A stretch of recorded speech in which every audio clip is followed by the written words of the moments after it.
Hello and good welcome to another edition of Muckdog Baseball here at Dwyer Stadium. Today we have the Batavia Muckdogs playing host to the Mansfield Destroyers in an exhibition game for the fifth game of the season so far. Muckdogs so far this season are 1-3 after dropping their last three games after winning against the Elmira Pioneers in their opening day game at Mansfield. Since then, the Muckdogs have been inconsistent with the bats and pitching, as the home opener they lost to Elmira 9-7. The next night, Dwyer Stadium lost 12-10. Yesterday in Geneva, bats were not rolling, but the pitching was solid in a 4-2 loss against the Geneva Red Wings. So here will be an exhibition game, like I mentioned before, between Mansfield Destroyers, playing the first game of the season. They are a team in the NYCBL, so this game will not count towards their perfect game record, but a great opportunity for them to get some things figured out with the bats, as well as pitching, just being a little bit more consistent all around. Today for the Muckdogs, Kyle Kohlhofer had his first appearance as a Muckdog on the mound, getting a nod from skipper Joe Martinez and Tony Brewington. Give you some starting lineups right now for Mansfield. Leading off will be shortstop Michael Cervantes. And the second will be center fielder David Wiley. And the three-hole will be Bryce Porter, the third baseman, who tore it up as a freshman this past year at Siena College. Hitting cleanup will be Carline first baseman, 42. Randall Hine, the second baseman, will be hitting fifth.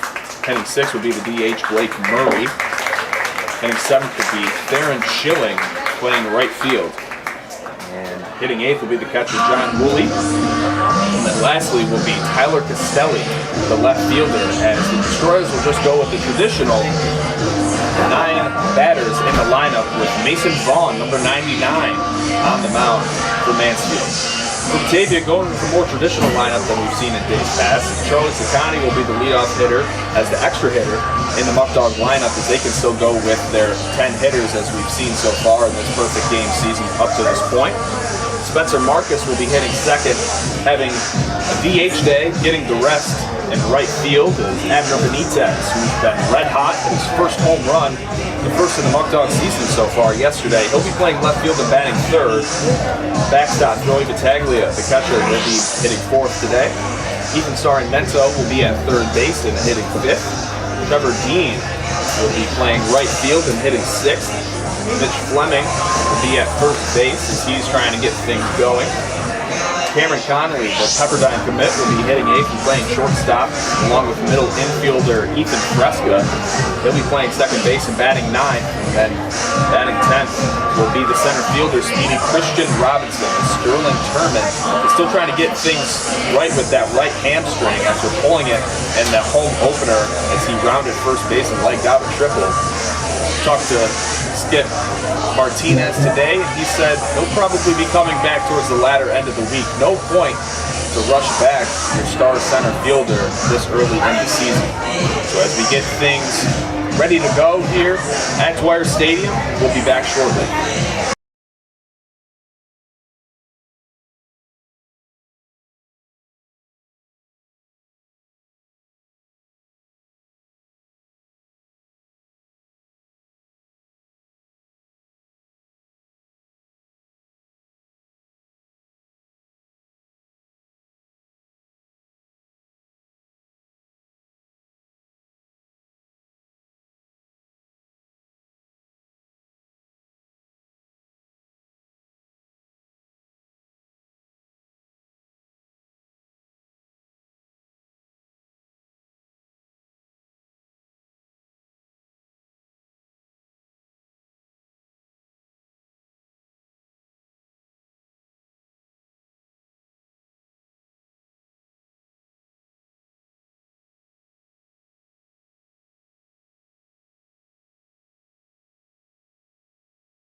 And that was PA announcer Paul Spiata singing the national anthem here at Dwyer Stadium tonight. The players have been introduced, and Kyle Kohlhofer will be on the mound. Michael Cervantes, David Wiley, and Bryce Porter will be due up first for Mansfield. Before we get underway here today, we'll thank some of our sponsors. David Downs Gaming, Picarella's Pizza, Alex's Place, Eli Fish Brewing Company, Noah Hoy Chiropractic, Compton's Bank of Castile, United Memorial Medical Center, and New York 529 College Savings. We thank you for your support on bringing back the Muckdogs. Kohlhofer gets warmed up. I'll tell you a little bit more about him. The 6'3", 240-pound right-hander out of Fayetteville Technical Community College. So far is the only Muckdog pitcher that has not had an appearance so far that is here. We still have a few guys like left-hander Blair Frederick, who is a Louisiana State University LSU Tiger transfer.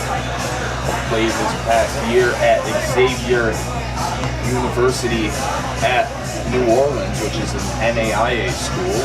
Still awaiting a few other guys as the College World Series in their respective divisions and conferences is still going on. We are very excited to be welcomed by some more Muckdogs in the coming days. Beautiful night here at Dwyer Stadium. Pretty packed for a Monday night as so far this is our third home game and we've seen lots of success in terms of attendance as the opening night. 3,400 fans were packed in Dwyer Stadium to watch their hometown Muckdogs for the first time in 638 days. Even on Saturday, there's still a lot of fans here. Joey Tagley throws it down, and we will have baseball here in the coming seconds. As Michael Cervantes leads it off over the Destroyers. For those of you that are wondering, yes, the Mansfield Destroyers are not a team in the Perfect Game Collegiate Baseball League. They are a part of the New York Collegiate Baseball League, the NYCBL, two different leagues here, both very competitive. Perfect Game League is ranked in the top 6 in the country for summer leagues. As here's Kohlhofer, the first pitch will be low for ball 1. 1490 and 100.1 FM. First pitch time and temperature is 7:02 and 81. We're underway here at Dwyer Stadium. A little bit earlier than normal. The past 2 games got off to very late starts after Robbie Nichols had some pre-game festivities. Night 1, first pitch was roughly around 7:40. It was a late one for all the fans here in attendance. The count is now 2-0 to Cervantes, the middle infielder, originally from League City, Texas. He's going into his junior year at University of Louisiana Monroe, where this past year he had 274 and a 2-0.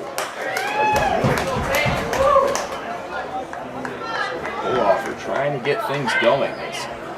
The Muckdogs will now be in their red uniforms and Mansfield's in their orange uniforms. And that one's hit hard. Cameron Connolly picks it, throws it over, and we have out number 1 here in the top of the first inning.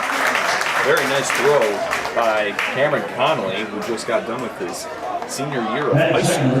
He'll be going to Pepperdine University in Southern California in the fall. Seeing him have limited action so far. Started the home opener and has had a few days off, so it's great to see Cam back on the field. Now here's David Wiley again. This is Mansfield's first game of the year as that one's ripped out to left field. Abner Benitez coming on. Now Kohlhofer gets a quick 2 outs. Here in the first. 27, Bryce Porter. As Wiley will line out to left field. Benitez got under it. Now we're 2 down. Here is by far Mansfield's best player, Bryce Porter. Played this past year at Siena College. He's a Siena Saint. Played his first year there, and he was an everyday starter for Siena as he hit .306 with 19 hits. Mansfield is very, very happy to have a player like that. Comparable to some other schools that Mansfield has on their roster. A few guys from Villanova, a few guys from Wake Forest. So some pretty big schools, not a lot of experiences. That one's a chopper. Sorry, not to gloves it. Great stretch by Mitch Fleming, and that'll go off. Goes the 1-2-3 inning. And now we'll see the bats for the Muckdogs in the bottom of the first.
Out here in the bottom of the first inning, we'll see Secounty, Marcus, and Benitez due up first for the Dogs. Like I mentioned before, it might be a little tough for you guys, but the Muckdogs are in their home Reds, and Mansfield's in their away orders. Steps on the mound for the Destroyers. Mason Vaughn rocking number 99. A little bit of major league reference there, as Ricky Vaughn was number 99 for the Cleveland Indians, so pretty cool by Mason, as he is an Endicott, New York native, just finished up his sophomore year at Manhattan, another team that's in the MAC conference, so he's played guys like Bryce Porter, as that one swung on and missed, and the count is now 0-2 to Charlie Secounty. Muckdogs currently sitting at 1-3. This is Mansfield's first game of the season, as they kind of got the late start. Basically have their whole lineup. A lot of their guys have reported now to Mansfield. As the 0-2, that one will not be swung at by Secounty. Charlie, the utility guy, has been used all over the diamond so far, just in 4 games. We've seen him primarily just hitting right now, as that one swung on and missed. The curveball will be a drop third strike, and he will be safe, as the throw down by Woolley looked online, and Potosa took his eyes off of it and dropped third strike. Will mean that Secounty will be standing on first base, so a little bit of luck there, as Secounty beyond. Designated hitter number 29, Spencer Marcus has been swinging a hot bat so far this season. The outfielder from Niagara University. He's hitting right around 400 so far this year.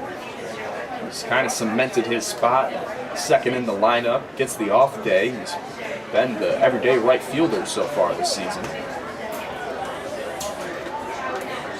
The past 2 games at home, Muckdogs bats were hot, but we're leaving way too many guys on base. 13 men left on base in that Saturday game against Jamestown, as they only lost 12-10.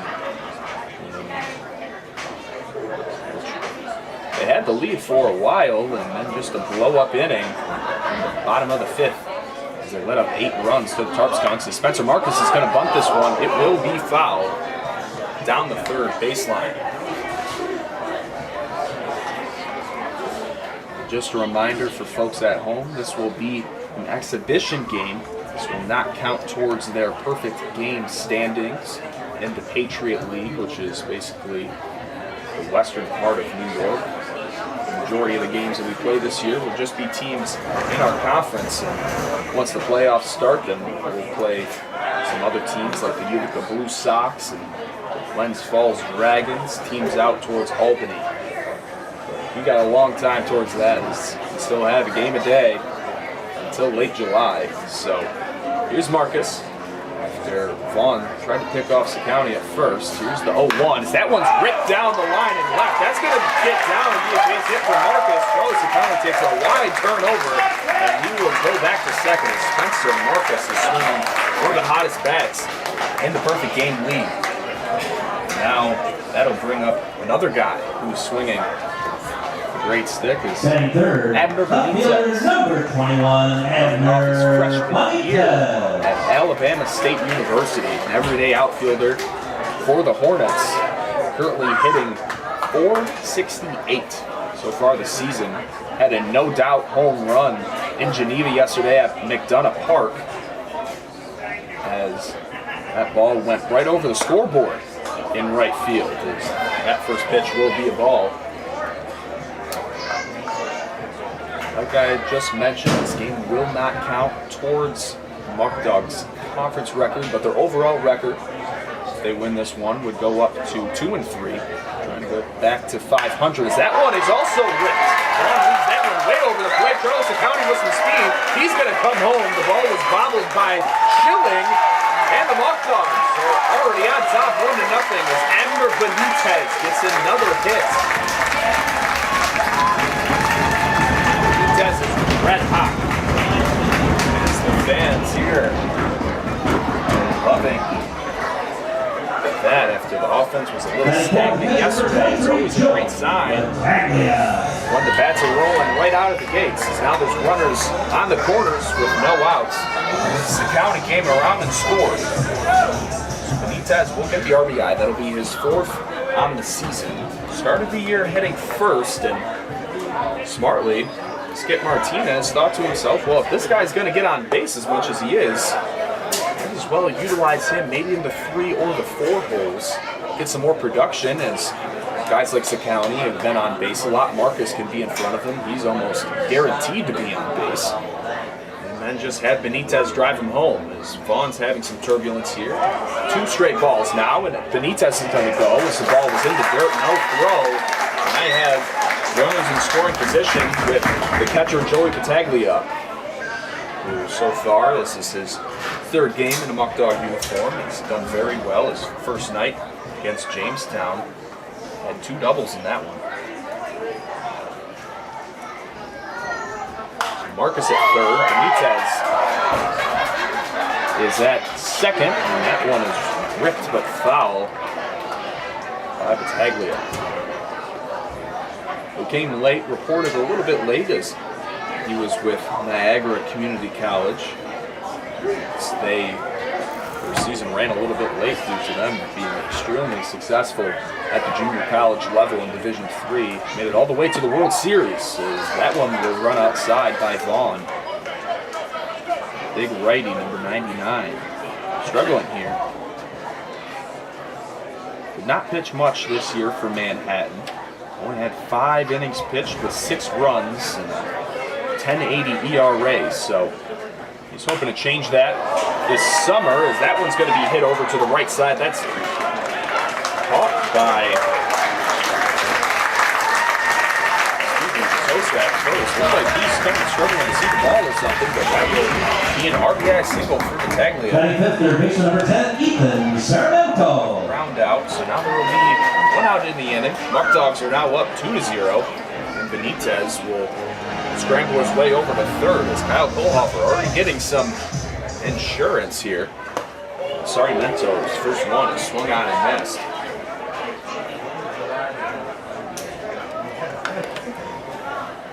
Bataglia with the RBI on the fielder's choice. So here's Sarmento, 3rd baseman. Very good defensive 3rd baseman. Still trying to get things going with the bat, but this is why Skip Martinez trusts him. Jerry Reinhardt is getting the night off. Benitez at 3rd.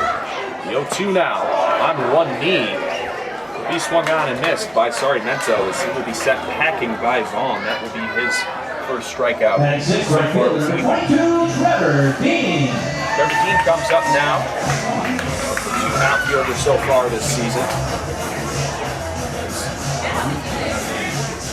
He played his freshman year at Washington and Jefferson College. Originally from San Diego, California, so a long way from home. For 2 down in the inning, he swings on the first pitch. That one will be hit over to Cervantes, and inning over. So we take a score 2 in the bottom of the first inning. And back in a minute is now Kohlhofer. Will be back on the bump for the Muckdogs.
And here we are back in the top of the second inning as Kohlhofer will get his second inning of the season after the 1-2-3 top of the first. Due up first will be Carmine Petosa, big first baseman from Jackson, New Jersey.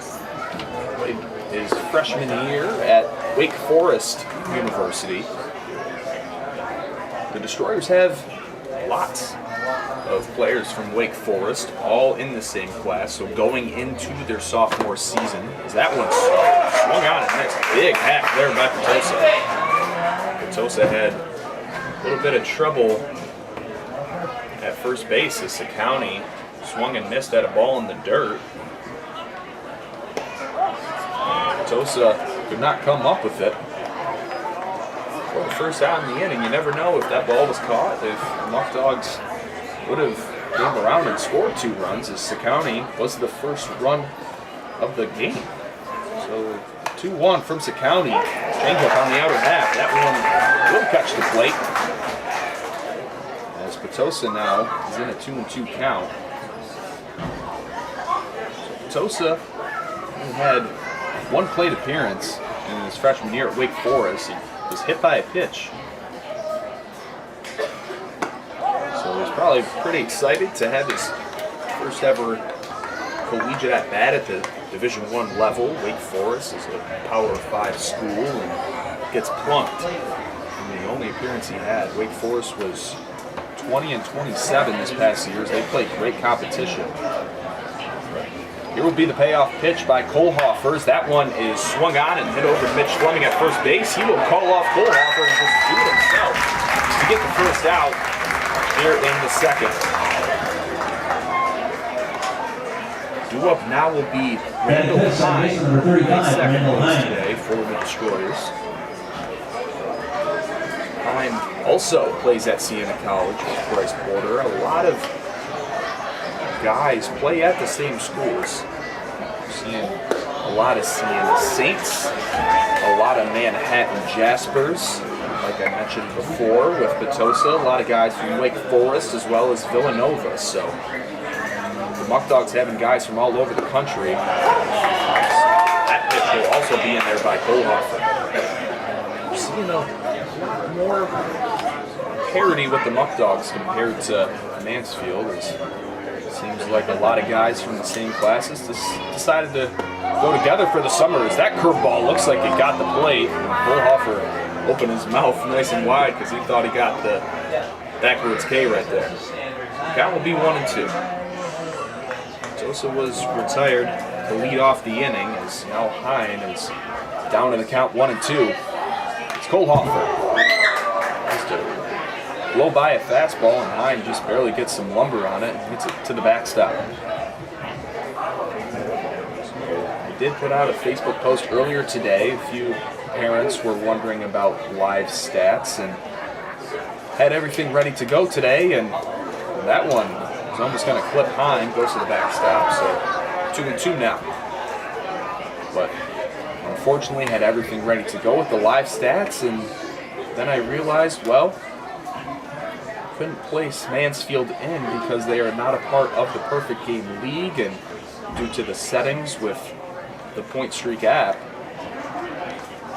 it is non-existent right now. So for the rest of our games, we only have a few other exhibition games in the seasons. That one's going to be low. And on the scoreboard here today, it said that count was 2-2, and regardless, That's 6. Designated hitter, 26, Blake Murray. And gets the free pass. So first base runner of the game for the Destroyers comes via the walk, something that Muckdogs pitchers have been very accustomed to. Is now the umpires will join together, and we're probably going to talk about the count because I could have sworn it was a 2-2 count. This time maybe trying to pull a quick one and just get on base. Martinez is out there saying the count was 2-2. Everybody is now. Tony Brewington has the pitcher's chart out, and he's showing that the count was 2-2. So he's going to tell him to come back. His man was caught red-handed there. Maybe I was on my toes.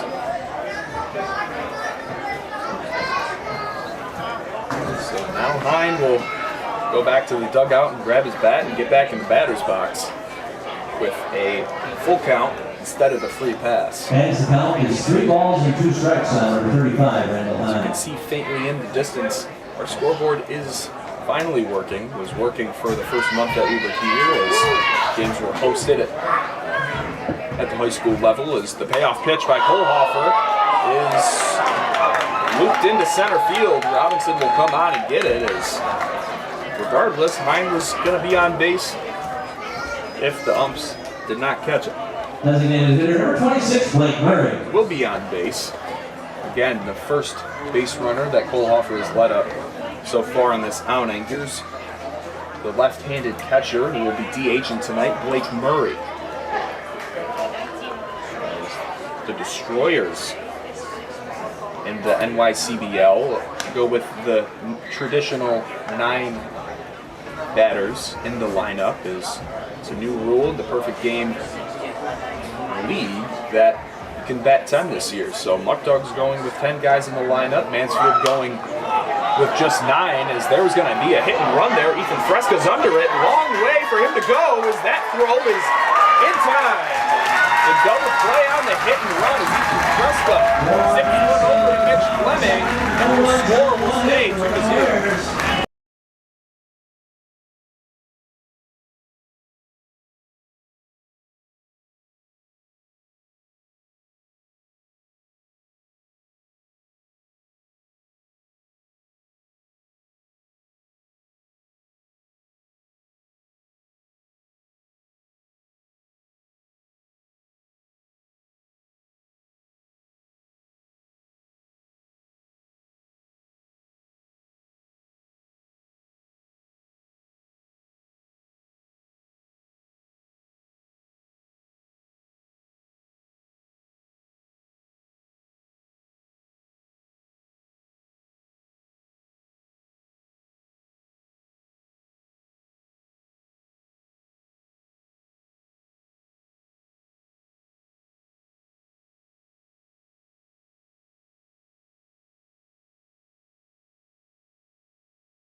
the second inning, big Mitch Fleming, the first baseman that just doubled up Randall Hine at first base, as the first pitch by Vaughn will be in there for a strike.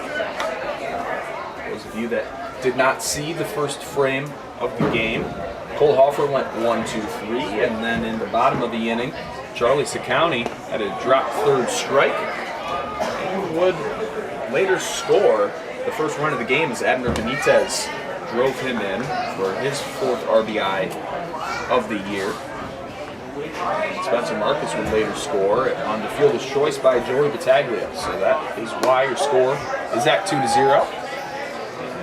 Cole Hoffer's only allowed one hit. That was back in the top of the second inning, and Hine went on the hit and run, and the ball was popped up by Blake Murray in the infield.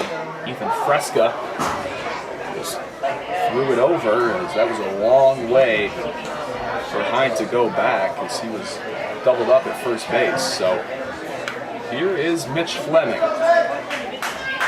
Played his last year at Montevallo University.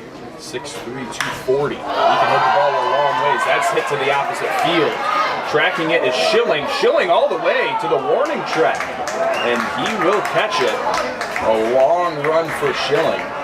As, like I was just about to say, Fleming hit it a long way.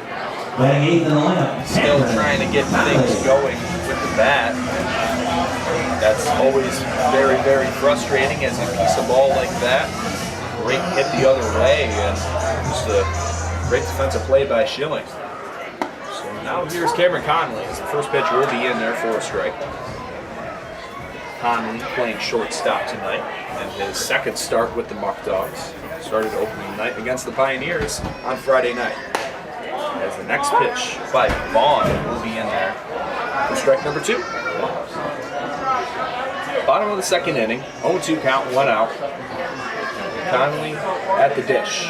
As that one will be swung on and hit foul.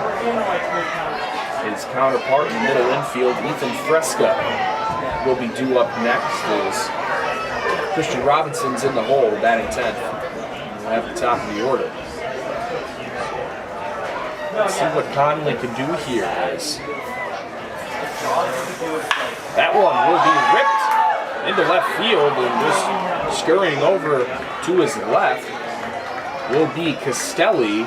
And after 2 very nice barrels by the Muckdogs, nothing to show for it, as Ethan Fresca on the second inning.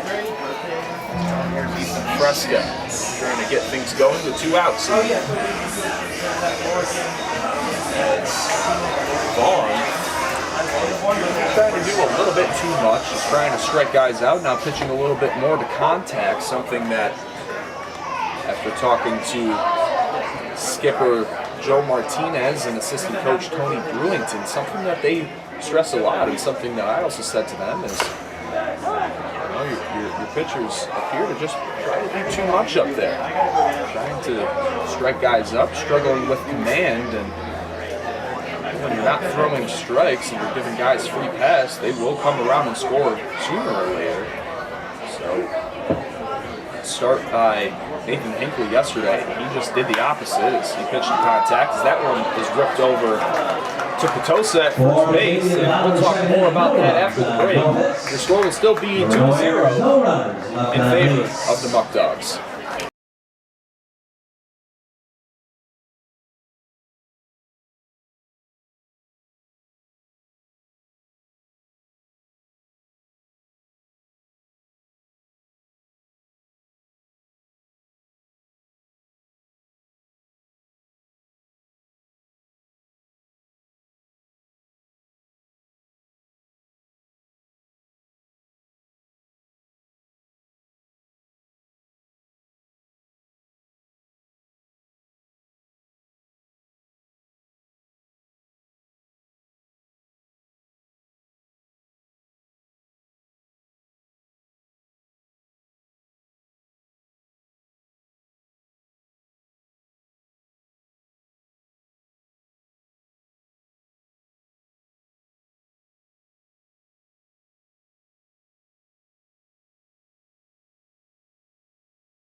third inning action Leading off coming for to the you Destroyers right here is right fielder number 12, Theron Schilling will be up first for the Destroyers. He just chased down that deep fly ball by Mitch Fleming that was out towards the Skyworks sign in right field.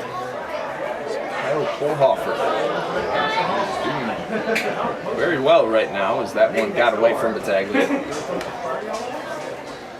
Theron Schilling. He's a Westchester, PA native, and he's one of the two players on the Destroyer roster that played at Villanova University, Philadelphia, this past year. In his freshman year, only had one at-bat, so not too much experience this past year. This is a great time for guys like Schilling and other guys on the Mansfield roster that went to big Division I universities, and as freshmen and underclassmen didn't really see too much playing time on the field. This is a great time for them to get reps and come back ready to go, as that one's fleeced over to Cresta, hit right towards his head, and he will easily glove it for the first out here in the top of the third. Batting eighth, catcher number 8, John Woolley. So John Woolley comes up now, big catcher. See what he can do as the Destroyers almost through the lineup for the first time, only have one hit against Kohlhofer, who looks really, really good so far. They want to try to ride him as long as they can, with this game not really meaning as much in terms of standing, as tomorrow the Pioneers will be coming back to town, and then what we will be seeing for most of the year, games at Batavia, then we'll be going to Elmira or vice versa. Those two teams will get very accustomed with one another.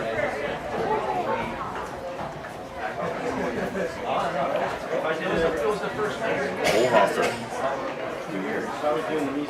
That one will bounce to the plate. 2-1 now.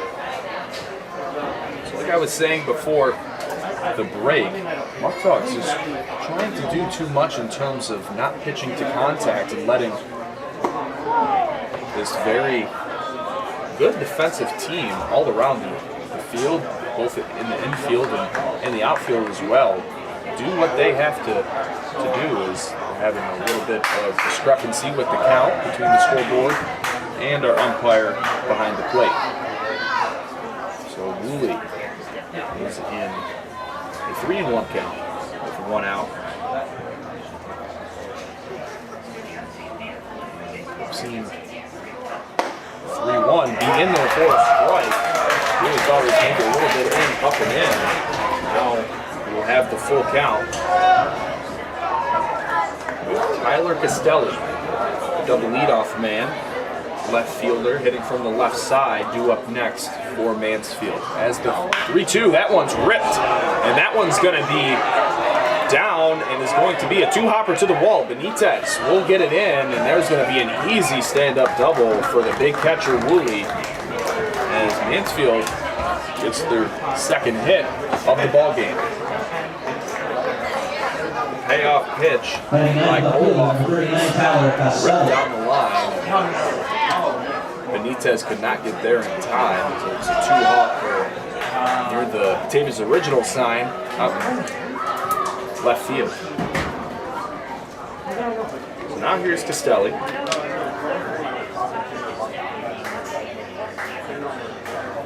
Kohlhofer trying to get out of it, doesn't want to compound two errors here. He's now from the stretch. The first pitch will be a strike.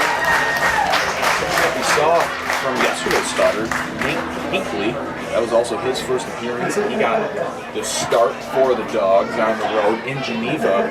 He didn't try to do too much. He let the Red Wings get some weak contact, let his fielders make some plays, and even though we did have 6 strikeouts, that's why he only let up 1 earned run in 6 innings of work, is because he was right around the strike zone for the whole entire game, limited the walks, and from what we've seen from the bullpen and this past weekend against the Pioneers and against the Tarp Skunks on Friday and Saturday was the exact opposite. So It is very early in the season, I get that, but that's something that the coaching staff is trying to stress to the pitching staff is you don't have to try to overpower guys. You don't have to have a 1-2-3 strikeout inning and just do it all yourself. That's why you have fielders behind you as the 2-1 will clip the inside corner. Castelli was not a fan of that call as Michael Cervantes, the leadoff shortstop, is on deck. Castelli trying to drive in the Destroyers' first run here in the top of the third as the Muckdogs are up 2-0. Kohlhofer gets the sign. That one will be sliced down the line as Wooley's easily going to score. Benitez brings it in, and that's a great throw on the line, but Castelli with some speed will get there, and there's back-to-back doubles for the Destroyers. As now the score is 2-1. Back to the top of the lineup, shortstop number 5, Michael Cervantes. They will flip it over to the top of the lineup.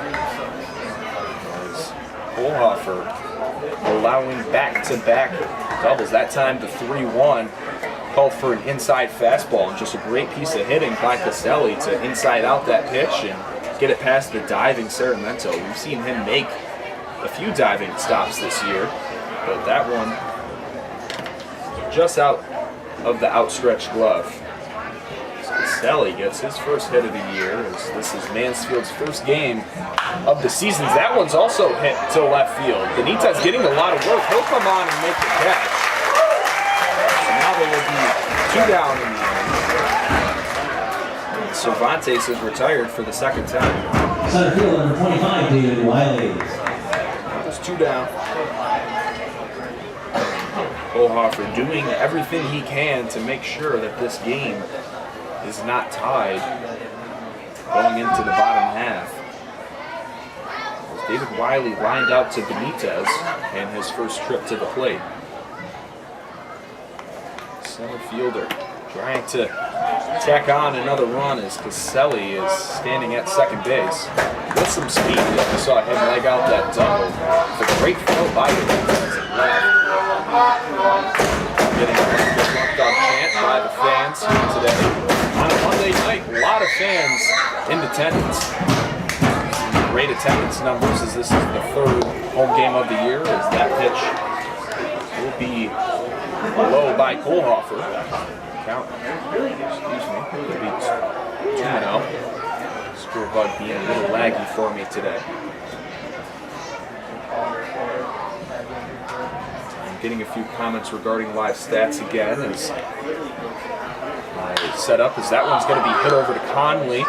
Conley will throw it over to first base, and Mitch Fleming trying to get him with the tag, and the run is going to score as Castelli was rounding third base as Mitch Fleming was trying to talk to the base ump about how he did come down and tag him, but did not realize that Castelli was coming around to score. So umpires are going to talk this one over just to make sure, as that would be a costly error on the throw by Conley. Fleming tried to do everything that he could to make an acrobatic stop, and Joe Martinez is showing his discomfort with the call now to the home plate umpire. That's not exactly the play that the home plate umpire has to make. It's more on the base ump as he's focused seeing if Castelli's going to come around and score. That will be his call normally. I think he's trying to explain that to Coach Joe Martinez. So the score is going to be 2-2 after the error on the throw. So it's going to be an E6 and no RBI on the play for Wiley as Castelli with a heads-up play just to keep running on the play. So a little bit of production out of the end of the lineup for the Destroyers as Rudy and Castelli both scored. Back to what I was mentioning before about live stats, had everything ready to go on Point Streak, which is an app that the entire PGCBL uses. And Just a bad first day to use that. I was stumped as to why it was not going to be working for today, but then I realized that Mansfield, because they are not a part of our league, is not in the system. So we will be seeing live stats from here on out in the season, as parents and other fans at home can follow the game that way, so they can see other stats throughout the game. So I apologize for the inconvenience tonight, as there will only be two other exhibition games throughout this season, and they will both be in early July, as Kohlhofer tries to pick Wiley at first base again.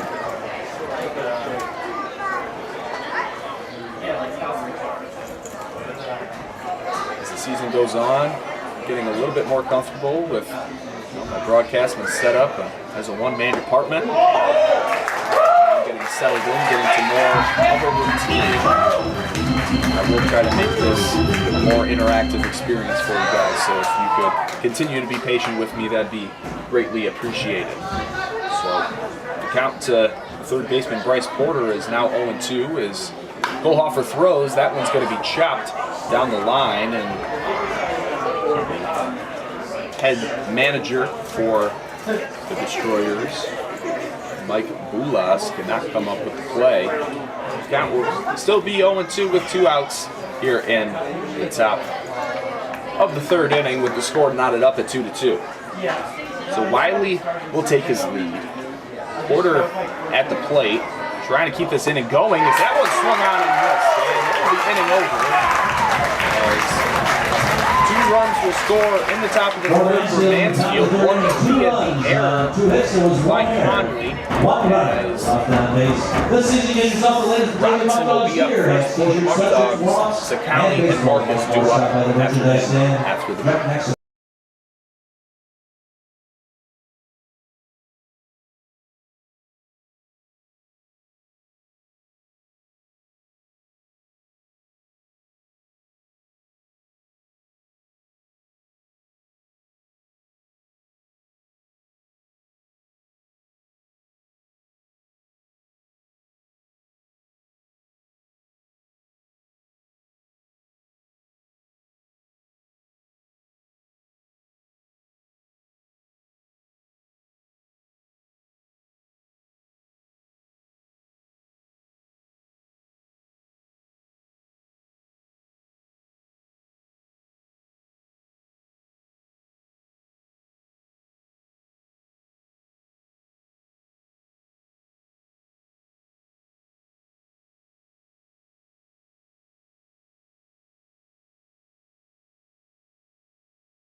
So Mason Vaughn will throw the rubber for Mansfield as Christian Robinson is ready to go.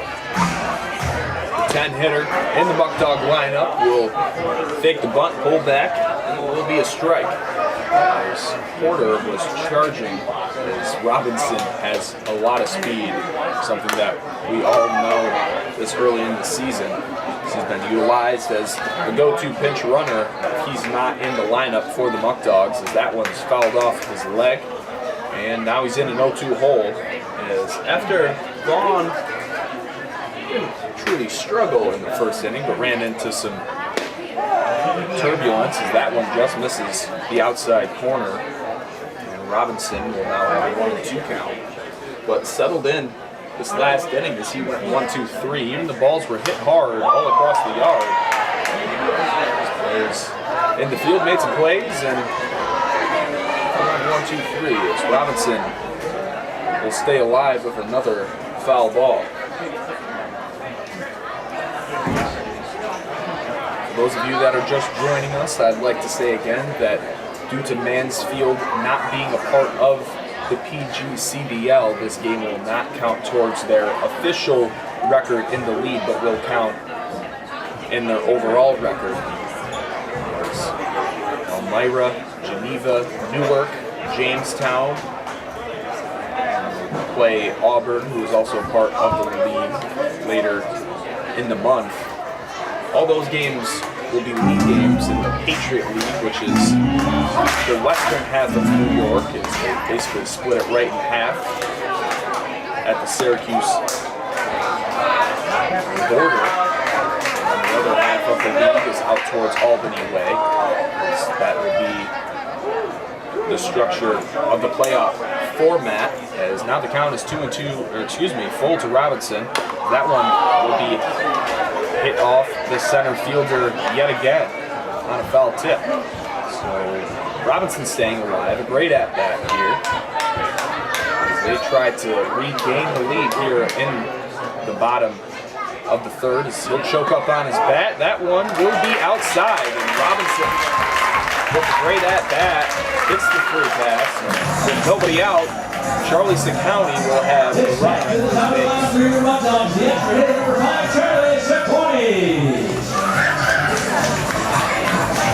County leading off in the Muckdog lineup. He's been all over the lineup so far this year. Yesterday we saw him hit fifth. The night before we saw him hit fifth as well, but we've also seen him hit sixth. And see him also hit first as well. So you know that County can be used as a Swiss Army knife, and that's the coach's blessing will be utilized as something huge for them, as they will pull back. Robinson will be going on the pitch anyway. He'll slide, didn't have to, as there would have been no throw, as that one got away from Woolley behind the plate. So now with nobody out, Robinson will be standing just 180 feet away. Charlie County trying to drive him home and have the Muckdogs back up in this one. First pitch to County was a ball. Sweet swinging lefty against Mason Vaughn. That one will be drilled up the middle. And then, oh, and no! Ball will get away from the first baseman for Tosa, and Charlie County will get the second base. Robinson easily going to score, and just like that, the Muckdogs are back up 3-0, or 3-2, excuse me. As Hine trying to go over to his right, set his feet, and just have a throw all with his arm. That one was way off the map. So he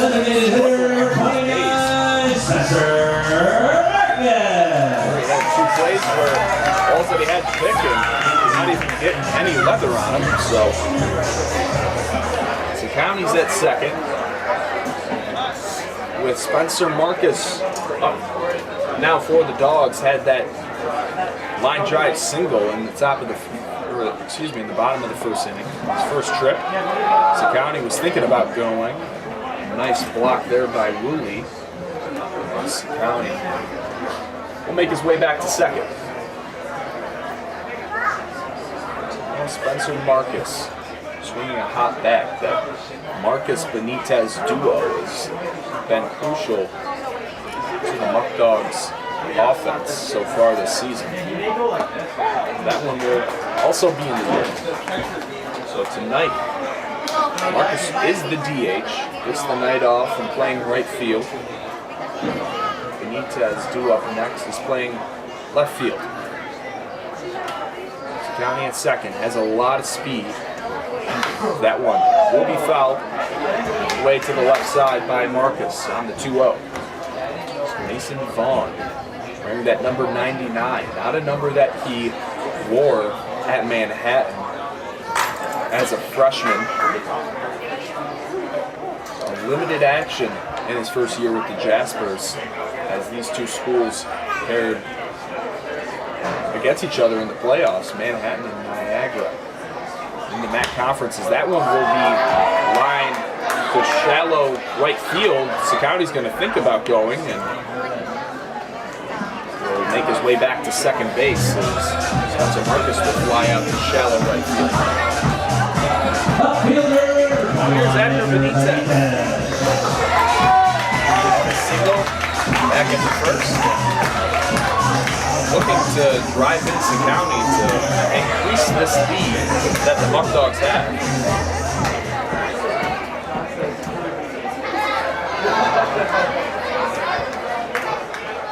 Run out in the inning. Let's see what Benitez can do.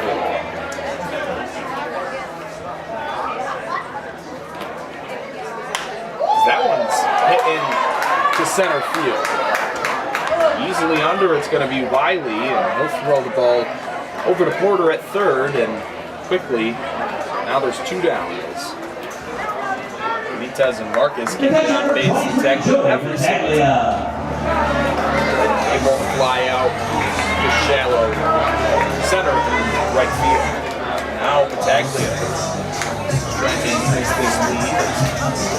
He did have an RBI in his first at-bat on the fielder's choice, even though there was another shaky throw by the second baseman Hine. That time, Tosa did come up and glove it. So now let's see what the catcher Bataglia can do. That one will be on for a strike on the outside corner. Joey Bataglia yesterday in Geneva was the DH. As Bryce Mortellaro was behind the plate for the Muckdogs. In his second at-bat, fouled one off his ankle, and that thing swelled up as that one's driven to center field, and under it again will be Wiley. So the Muckdogs are putting a lot of balls in play. Do have the lead 3-2 heading into the fourth.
So as Cole Hofford is still getting ready to throw here in the top of the fourth inning, we'll take this time to thank one of our sponsors, Batavia Downs Gaming.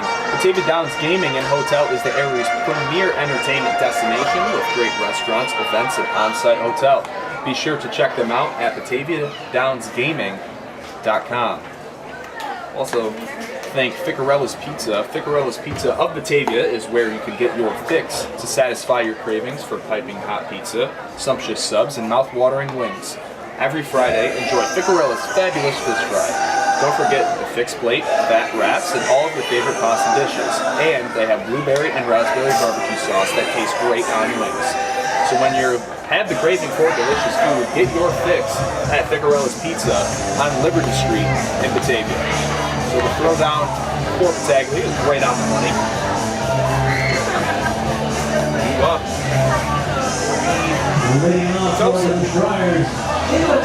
Mansfield Destroyers.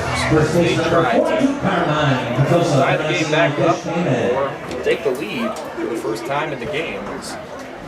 Back in the last inning, they tied the game up at 2 apiece.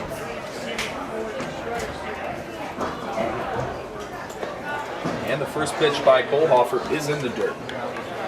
We've seen Cole Hofford just do a great job so far, and the only time that we've seen great contact is in the last inning. There's 2 back-to-back doubles in the bottom of the lineup. There's a curveball that Looked like a 12-6 curveball and drops in there for a strike to Petosa. Petosa again goes to Wake Forest University down south and limited action there. As that one will be hit over the backstop. And now the count is 1-2.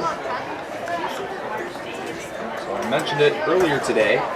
Faintly you can see the Olatka scoreboard here at Dwyer Stadium is working. Had some trouble. Oh, and Kohlhofer tried to go behind his back as that one's hit back up the middle for a base hit by Petosa.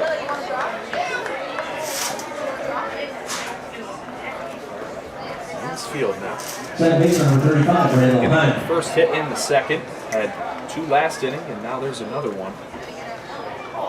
As the bats starting to wake up here for Mansfield. They have the leadoff man on. He will be standing at first base. And now here's Randall Hine. You've seen him have an interesting hit and run call back in the second inning. He went and goes square to bunt. He won't go, and Batavia with a back pick tried to get Petosa at first base, will not be in time. First pitch in the at-bat to Hine will be a ball. So we saw him go on the hit and run as the DH that's on deck, Blake Murray, had a pop fly in the infield, and he was almost at second base when he realized that he had to go all the way back. Because there's another curveball in there for a strike. So Kyle Kohlhofer, back-to-back 1-0 counts, decides to go with the big breaker. Last time reached on that looper. Just got down as Robinson was charging in. I'm talking to the home plate umpire. We'll get action back here again. Petosa makes his lead at first. Kohlhofer gives him a look and try to keep him close yet again. Keep getting sidetracked here, but with the scoreboard, our opening night, some bulbs were changed by the city of Batavia, and then try to turn it on for opening night, and they believe that one of the circuits broke. So try to turn it on today, as that one's going to be hit. Taylor made double play. Conley's just going to step on it himself, makes a great throw, and Hine with some speed will get there in time. So we'll get one out in the inning as Hine will reach via the fielder's choice as Conley, designated hitter number 26, Blake Murray. Instead of flipping it over to Fresca, just thought I have the better angle for the throw anyway, so I'll just step on it myself. And Petosa will be the first out here in the 4th inning. They thought with the scoreboard, the circuit for the home section of the scoreboard blue, but after doing some more research on Daktronics, they realized that, we just needed to replace one of the cooling fans, and now things are good. Back to having a scoreboard has made the life of our PA announcer, Paul Spiata's life a little bit harder, as he had to constantly remind fans of the score, as all strikes and outs were on the scoreboard, but not keeping tally for the visitors and the home team, as Batavia pumps it high, and is getting a little bit too big of a lead in the eyes of Batavia. Now the count's 2-0. Hine still at first. We have seen him try to go in motion, like I mentioned before, when he was doubled up at first base.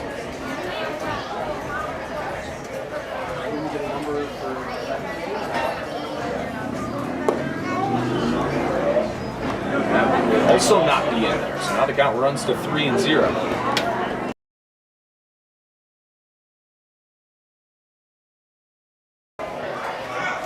The 3-0. Not wanting to give the free pass to Murray. That one will be low, so Kyle Kohlhofer, on 4 pitches, will walk Murray, as now there's 2 men on, and No outs here in the top of the fourth. Do see some stretching going on in the Batavia pen. Same thing for the Destroyers, as this is their first game of the year, so not wanting to stretch Vaughn too much into this one, as they also have a very long season. Their schedule is not as rigorous as the perfect game schedule, as there's basically a game a day for a very, very long time. But still a lot of baseball in a short amount of time. Mound visit with assistant coach Tony Brewington, trying to calm down his starting pitcher, Goldhofer. They're going to keep him in this game. There's some spritz going on in the Muckdog pen. I believe it's Andrew Parr who's the next man on the mound for the Dogs. Right fielder number 12, Aaron Schilling. Keep Goldhofer in as long as they can.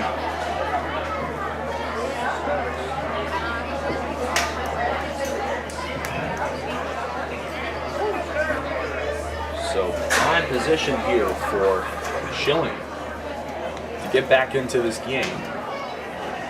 That one will also be low. Schilling in his first at-bat lined out to second baseman Ethan Fresca, who's already been pretty busy at second base.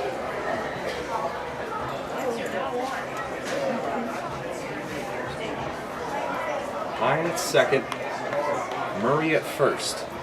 Goldhofer gives Hine a look, and there's another ball in the dirt by Goldhofer.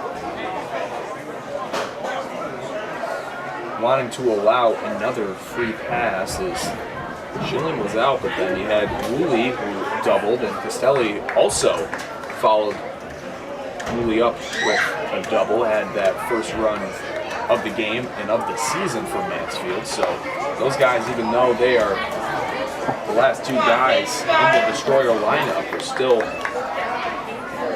very good hitters. It's now 7 straight balls by Goldhofer.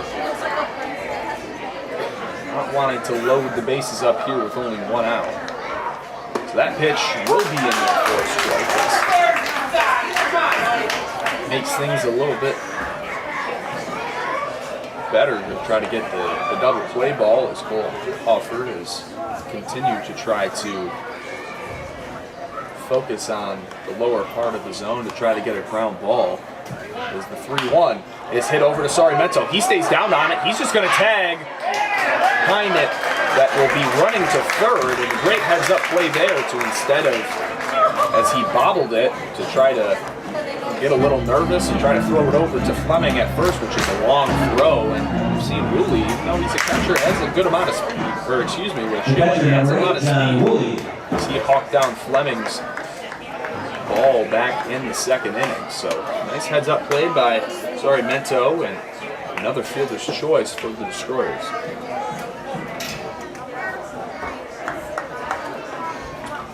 Great offensive approach for them since the first inning after they went 1-2-3. Just put the ball in play. Goldhofer's not the type of pitcher that's going to overpower you by any means. As we just saw with that curveball right there, a little bit more of a finesse guy.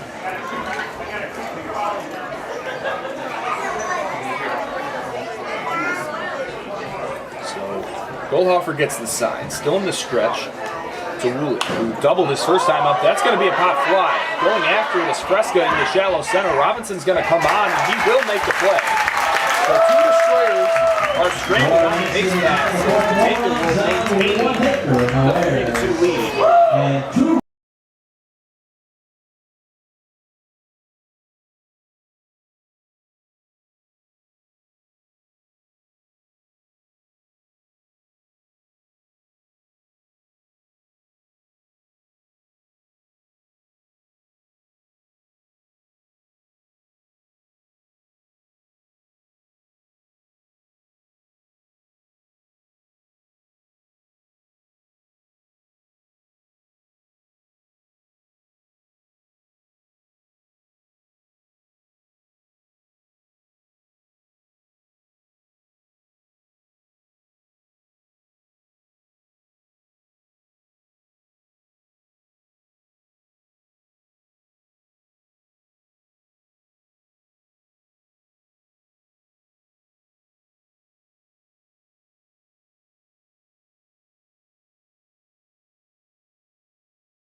So Mason Vaughn will still be on the mound for Mansfield here in the bottom of the 4th inning, as we do see one destroyer getting warmed up. Now throwing warm-up pitches in the bullpen located along the right field line. Leading off for your Muckdogs, it's the bottom of the 4th inning, and third baseman number 10 is Sarmiento.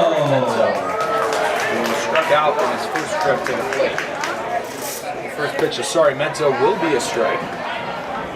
Sarmiento still trying to get things going offensively. He's had a few starts at third base. Jerry Reinhardt appears to be at least solidified himself to be hitting almost every single day. He's been in big spots in the number 5 hole with runners on base and has came through more times than not. So quickly the count is 0-2. And Sarmiento checks swings. And both at-bats that he's had so far today, he will be retired via the strikeout in just 3 pitches. So not ideal for Sarmiento. But Trevor Dean, his teammate, the right fielder, is going to try to pick him up here. As Trevor Dean's first at-bat of the season back in game number 1 in Elmira. Top of the 9th inning, he came through with the 2 RBI singles. Since then, has been used in limited action. There's just so much talent in that Muckdog outfield on the roster. Back-to-back balls by Vaughn. Vaughn, I alluded to it earlier, paying homage to the movie Major League, wearing that number 99. Ricky Vaughn wore that as that one's hit over the third. Bryce Porter double clutches it and still will nab Trevor Dean at first base after a very strong throw. So now there's a shootout. Big Mitch Fleming, the first baseman tonight, also a catcher. Hasn't really been used at that, especially at Batavia University, was just used at first base primarily, so he's getting some reps there as Daniel Burraway gets the night off for Batavia. He's been cornerstone in the lineup as the first pitch is going to plug Fleming. As big of a guy as he is, that pitch, he just ate that one. Shortstop number 15, Cameron Conley. So the first base runner of the inning for the Muckdogs will be Fleming after the hit by pitch. Sarmiento went down on 3 pitches as that one swung on by Cameron Conley. Under it is going to be Schilling, and quickly Mansfield will get out of this one. Back in the 5th inning after a short break.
So before we get things going in the top of the 5th, Cole Hoffer is still on the mound for the Muckdogs. We'd like to thank Noah Hoy Chiropractic This game is sponsored by Dr. Noah Hoy, the official team chiropractor of the Batavia Muckdogs, located at 184 Washington Avenue in Batavia.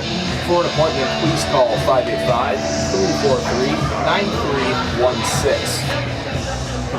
As the number 9 hitter in the Destroyer lineup, looking to first, Tyler Caselli. After Woolley was retired by Kohlhofer on that shallow fly ball to center field with 2 runners on, as that first pitch will be a slider and will be a strike by Kyle Kohlhofer.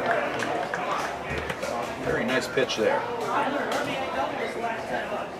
So let's see what Caselli can do. He has the lone RBI for Mansfield, as that one's hit back up the middle and Connolly can't get there in time. So 2 hits for Caselli. Shortstop, number 5, Michael Cervantes. We'll bring it back to Cervantes at the top of the order.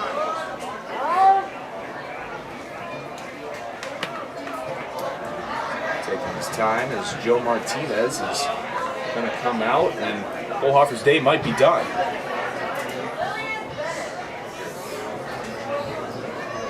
Martinez taking his time, a little stroll out there, and looks like Andrew Parr is ready to go. So they're going to take the ball away from Kohlhofer, and his night is done. As he will go 4 innings, just allowing 1 run, 2 actual runs, 4 hits, or excuse me, 5 hits after Caselli has that multi-hit game already. Fans in the bleachers are shaking him as they're stomping, with Andrew Parr coming out in relief.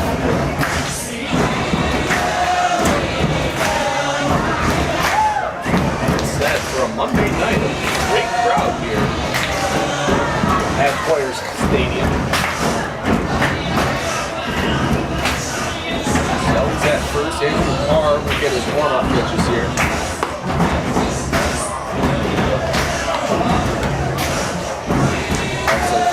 Of our sponsors, Batavia Muckdogs, Picarella's Pizza, Alice's Place, Eli Fish Brewing Company, Noah Hoy Private Benefit, Continental Bank of Castile, United Memorial Medical Center, and New York 529 College Savings. We thank you.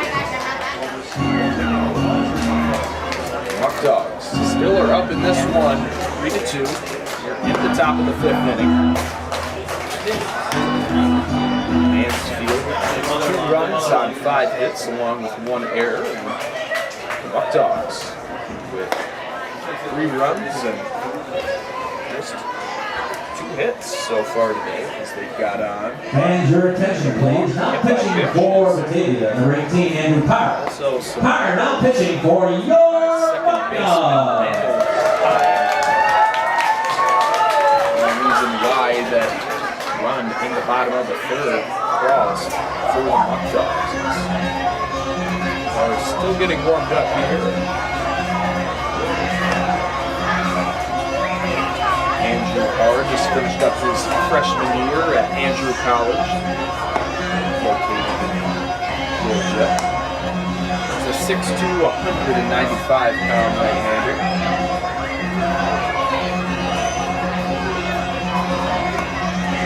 See some more action until the end, as guys like Boone and Pichardo have not thrown since the opening day game this past Thursday, so they'd be eligible to start. But Pichardo is a guy that pitched 6 scoreless innings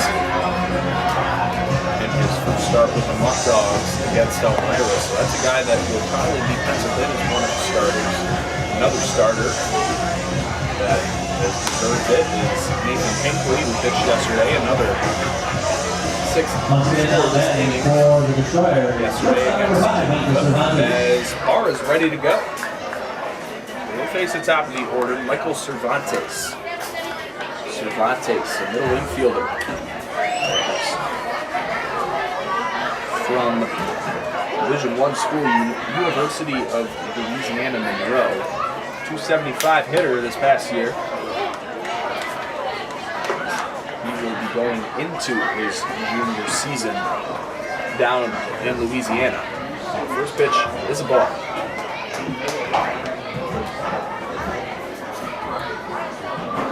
Next pitch will get away from Batavia, as that one took a funny hop, bounced about 5 feet in front of home plate, and Caselli will be standing at second base now.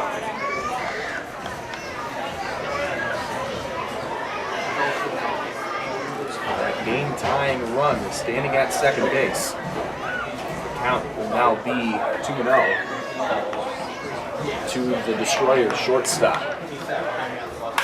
And that one will be fleeced out into right field. Trevor Dean will come on. They're going to put the hold-up side to Caselli. There's no point to run into an out. With no outs, the game-tying run here in top of the 5th inning. So a base knock for Cervantes. That'll be his first on the season. And now the center fielder, David Wiley, will be up for Mansfield.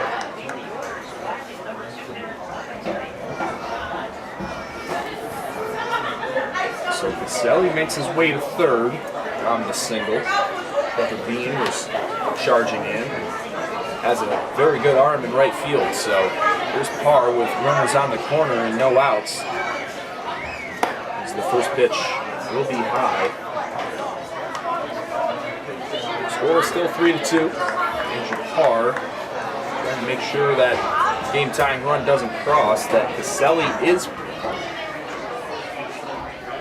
responsible for, is that one will be stopped by Batavia in the dirt. Great block there to make sure the speedy Castelli doesn't score. Now David Wiley reached in his second at-bat via the Conley error that would score Caselli.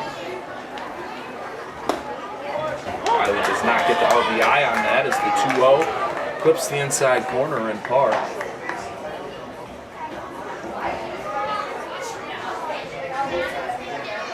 He's back in the count. Takes a look at Cervantes. He's going to go, and with the high leg kick by Par, Batavia no point to throw at him as the strike will be called. Even up the count at 2-2 as Cervantes swipes his first stolen base of the year. Now 2 runners in scoring position for the Destroyers. Great position here for the center fielders. That one swung on and missed. Hung on by Batavia, and here's the first out in the inning. Third baseman 27, Bryce Porter. Bryce Porter comes up. Sienna Saint that had a very impressive freshman campaign with Sienna. Everyday infielder for the Saints. Great pitch by Parr, who in his first appearance against Elmira in that first game last Thursday in the 7-0 win. Pitched 2 scoreless innings with not allowing a base runner, so it's a very reliable reliever for the Dogs, as that one will be fouled, and the count will now be 0-2. Cole Hoffer's stat line is 4 innings, just allowing 5 hits, 2 runs, only 1 earned, and did not have a strikeout. Parr again on the 0-2. That one will be hit. Parr couldn't glove it, and that's going to be Connolly. They're trying to nab him at third, and there's another wild throw by Connolly, and now Cervantes will score. No point there for Connolly to try to throw out Cervantes at third, and now Mansfield will have the lead 4-3, as we've seen Connolly throw the ball around a little bit too much, and his first start also did the same thing. Registered an error as Elmira, and that one got up big early, 7-0. So Bataglia's just going to come out and get Parr under control. It's always very frustrating for a pitcher. So Porter just puts the ball in play, and Parr couldn't get a glove on it, and it just kind of trickled towards the second base bag. So it's going to be a single and an RBI for Porter. And 2 runs will score after Conley tried to get Cervantes at third.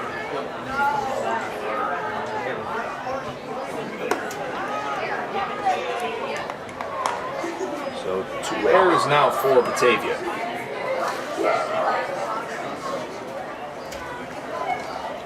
Mansfield has the lead in this one with cleanup hitter Carmine Petosa due up, and that one flips our home plate umpire. Hopefully he will be okay. He's just taking a second as Joey Bataglia, the Muckdog catches, making sure that the umpire is okay.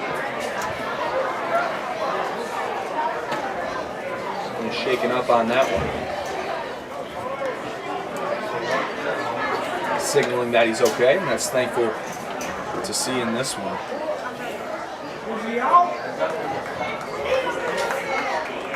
There's Porter standing at first base with Carmine Petosa, Wake Forest first baseman.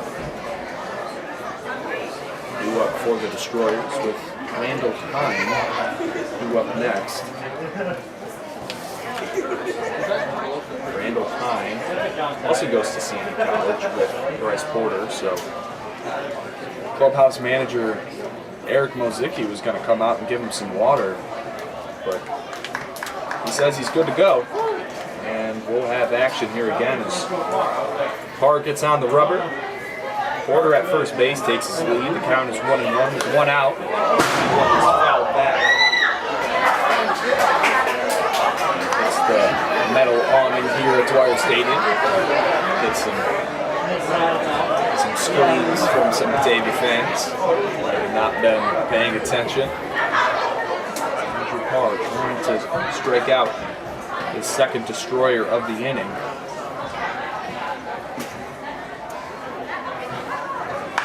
Runnings also fouled away, so Petosa stays alive. So, like I mentioned, Hind is on deck. Blake Murray, the catcher who is DHing today, getting 6th and in the hole. He goes to Southwestern Community College going into his junior year, so he'll be looking for a new school to play at in the fall. The 1-2 by Parr again. This time, nope, he's going to go over to first base and check Porter.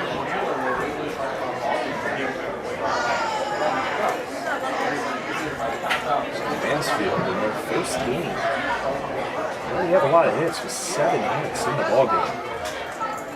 Really impressive for a team that just got put together. It's their first game of the season. And that one is going to plug Petosa in the leg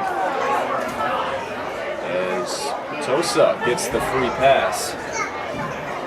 We have runners on first and second. Porter will make his way to second.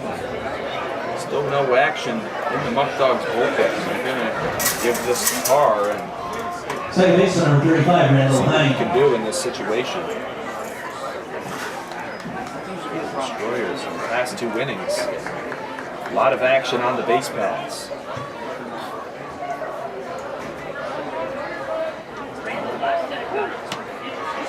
Regained the lead. Actually, it's the first lead of the day, but tied the game up and quickly took the lead over after the error by Conley. Conley, the youngest player on the Muckdogs roster, as he will be going into his freshman year at Pepperdine. So still a young player, getting used to this speed and style of play with collegiate players. Going to arguably the best baseball school that's on the Muckdog roster. Pepperdine, always very high team, sometimes in the NCAA top 25. So they have a great program there. So the 2-0 will be right down the middle by Parr, trying to get out of this inning. Had a double play ball by Randall Hine. Sienna Saint with his teammate Bryce Porter standing at second base. Hine calls time. Hine earlier in his first at-bat tried to get the free pass and catch the umpire sleeping. That one looks like it was going to be a foul ball, but that's going to get down, and it's going to be right by the 325 sign. Will easily score one run and all the way around to score. B. Porter. And there's a double by Hine as he inside outs a fastball that looked like it was going to be slicing foul, but did find some green grass as lead now increases to 5-3, just one out, and now two men in scoring position for the Destroyers. Big blow-up inning for the Dogs. It's not ideal. So that one's going to go all the way to the backstop. And scoring now will be Potosa, and the score will be 6-3.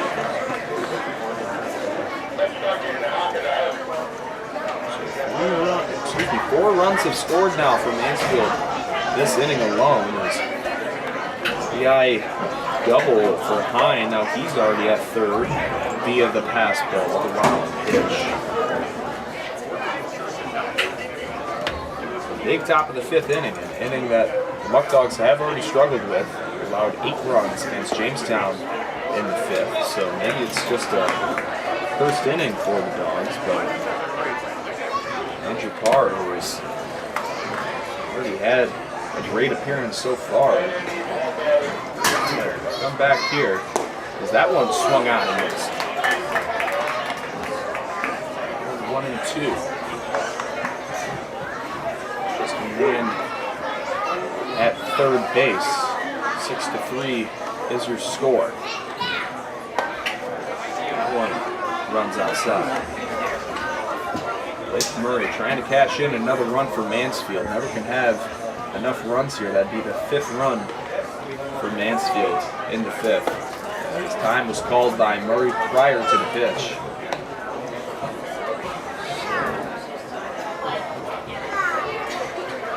Blake Murray has reached base once today. Got the free pass. Kyle Kohlhofer was still in the game on just 4 pitches. 2-2. That one almost gets the inside corner. Parr can't believe it. And we'll have another full count. Hine at third. The infield is in. And the payoff is swung on and it's fouled. Tagley couldn't hang on it. We'll have another payoff pitch.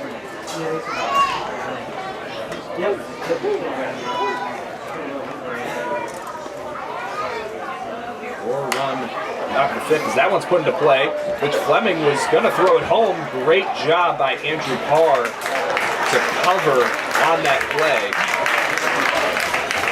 Hine thought about it, held the runner, made sure that he didn't score, and they still got an out on it as well. So, great job there by Mitch Fleming as well as Andrew Parr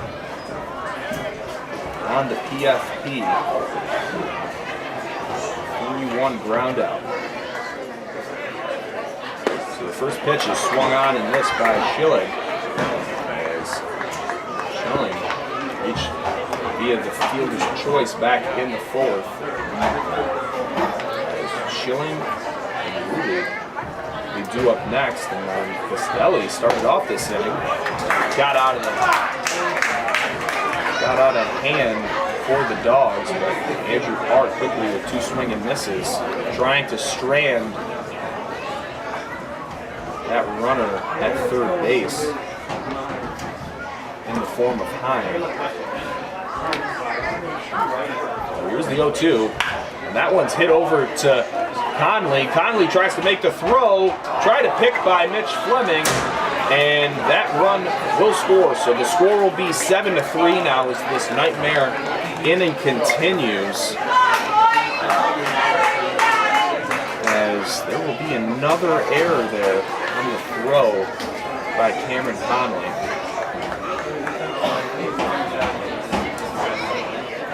So a 5-run top of the fifth.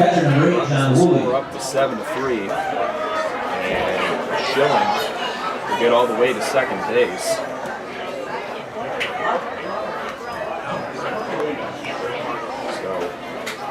Interesting how we've seen a lot of teams, including the Muckdogs, just build momentum in one inning after being a little stagnant. A lot of crooked numbers that you mostly don't see on the scoreboard.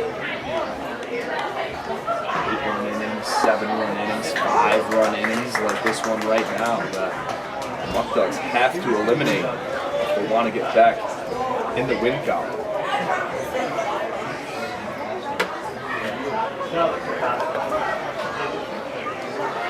Barr gives a look at Schilling at second. This one's in the dirt, blocked by Batavia. As catcher John Woolley has a 2-1 count. He's doubled in the score back in the third and flew out in his last at-bat that ended the 4th inning for the Destroyers. That one's ripped, and Sarmiento will glove it. Muckdogs get out of the inning after allowing 5 runs. Now Mansfield finds himself with a 7-3 lead as the Muckdogs will get the bats going again with Ethan Fresca, Christian Robinson, and Charles County. 2 up first at the bottom of the 5th.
And here in the bottom of the 5th inning, Mansfield will have a new pitcher entering the ball game. And manager please now pitching for Mansfield, number 1, Cody Schiff. St. Bonaventure University. Conte will be done after pitching 4 innings in his start, allowing 3 runs, just 2 of them earned. And Ethan Fresca, 2 up first, the middle infielder out of Land O'Lakes, Florida, trying to get things going for the Muckdogs and chip away at this deficit. As the first pitch from Chip is a strike.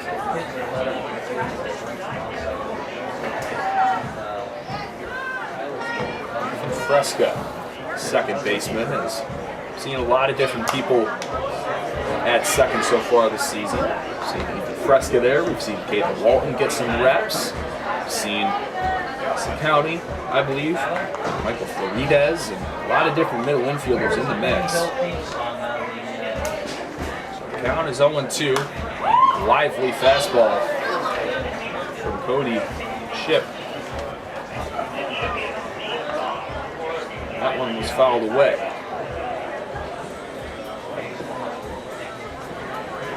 And Fresca. Let's see what he can do here. The 0-2. That one way up. Not swung at by Fresca.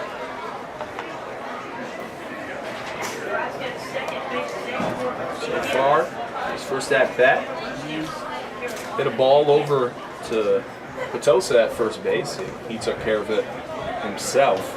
That ended the second inning. Robinson, the number 10 hitter, will be due up next for the Dogs. Utility man Charlie County due up third. As that check swing, he did not go. Fresca evens up the count at 2-2.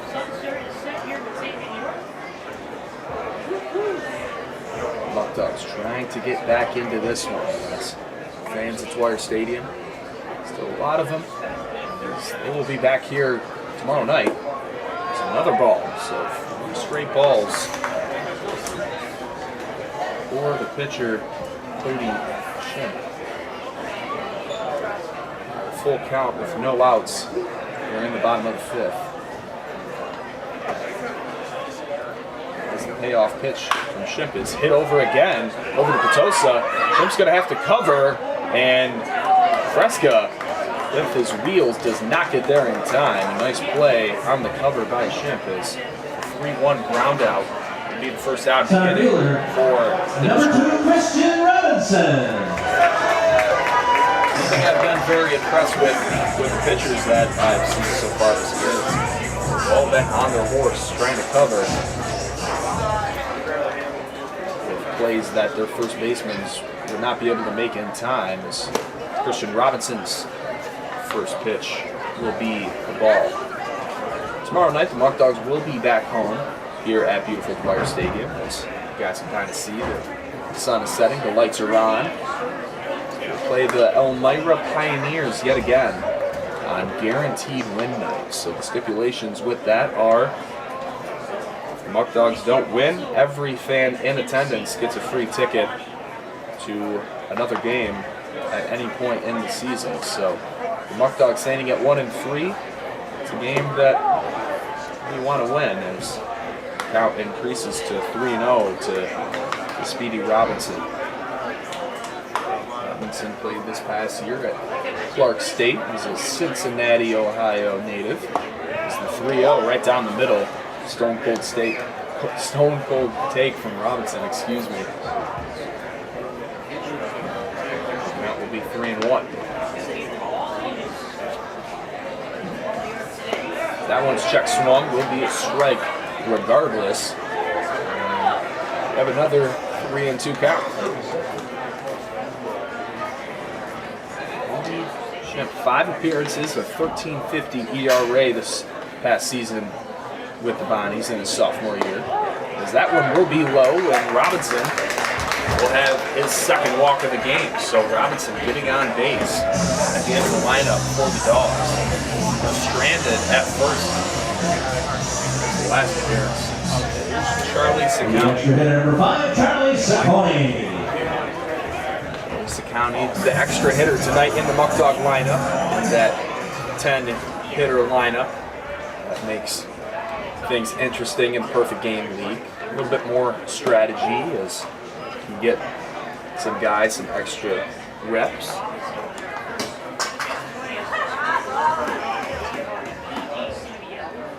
7-3 is your score. Batavia jumped up early, got 2 runs in the bottom of the first inning. Mansfield tied it up in the top of the third. Batavia responded with a lone run in the bottom of the frame to go up 3-2. And at the top of the 5th inning, Mansfield put up a crooked number with 5 runs. That's just something that you want to limit as much as possible if you're head skipper Joey Martinez. It's something that they just seem to keep having, unfortunately. It's just blow-up innings that make their offense have to stress a little bit as Cody Shimp continues to look over at Robinson at first base. Williamsport, PA native. So here's Charlie Sakami. That one will be in there for a strike. 1-2. Sakami just played his second year at University of Wisconsin-Taub. That one is drilled, will be caught by Hine, and Robinson smartly realizes that that could have been a ball that was caught and made his way back to first base. So inning will not be over. There's 2 outs now as Robinson will be back on the base paths, and Spencer Marcus is due up now for the Dogs. Charlie Sakami. Get on there. Nice play by Hine. The first pitch by Marcus is a dribbler down the right side and will be fouled.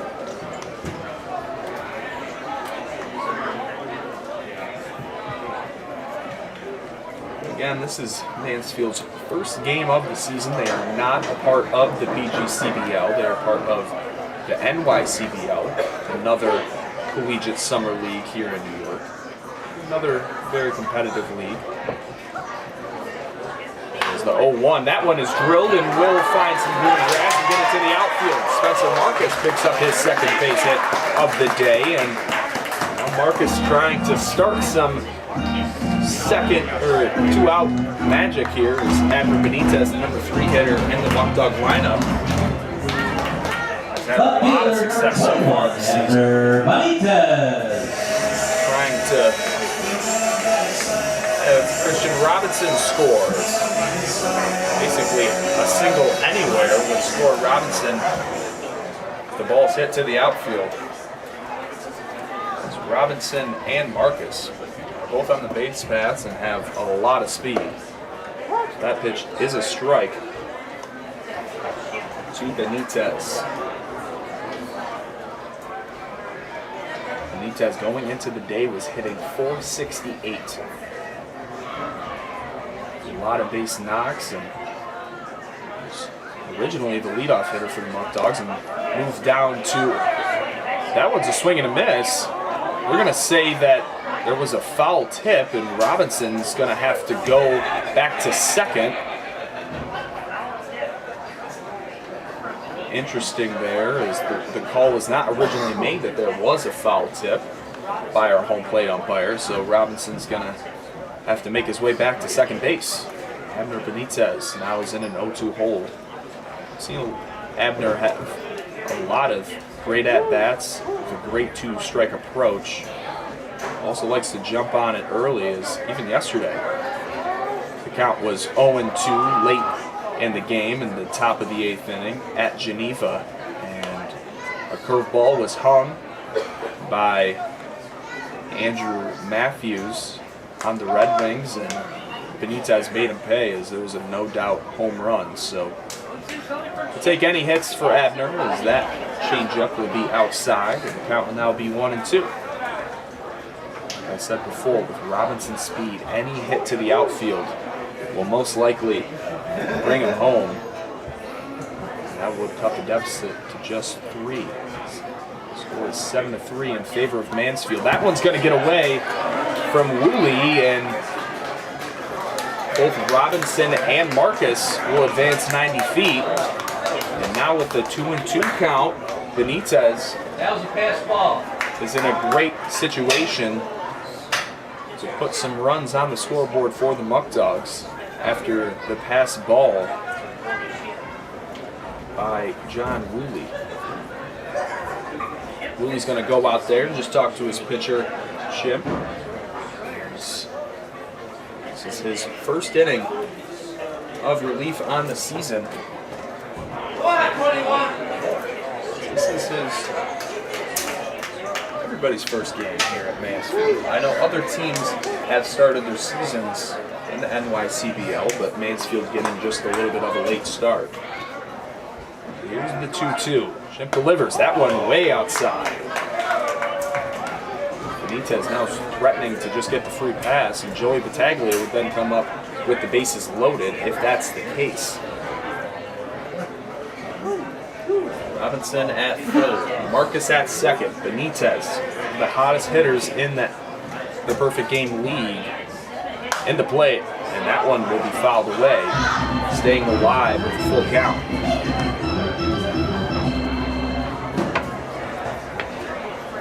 Muckdogs only with 3 hits today. So they have scored 3 runs, have got on base a lot, walks, hit by pitches, have reached via errors and dropped third strikes, but Spencer Marcus has 2 of your hits so far today. For an offense that's been scoring a lot of runs, that's not ideal, as Benitez fouls one off his shoulder. He'll stay alive, but that's the last 2 days have not nearly been to the same caliber that they've been as of late. Marcus has stayed hot, Benitez has the other hit. Mansfield already has 8 hits with 7 runs. So now the 3-2 again, swung on and missed, and Cody Shipp strikes out Benitez. Robinson and Marcus are stranded on the base pass. We'll head to the 6th inning as Mansfield still has a 7-3 lead.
We're back here in the top of the 6th inning. Andrew Parr will be back on the mound for the Muckdogs.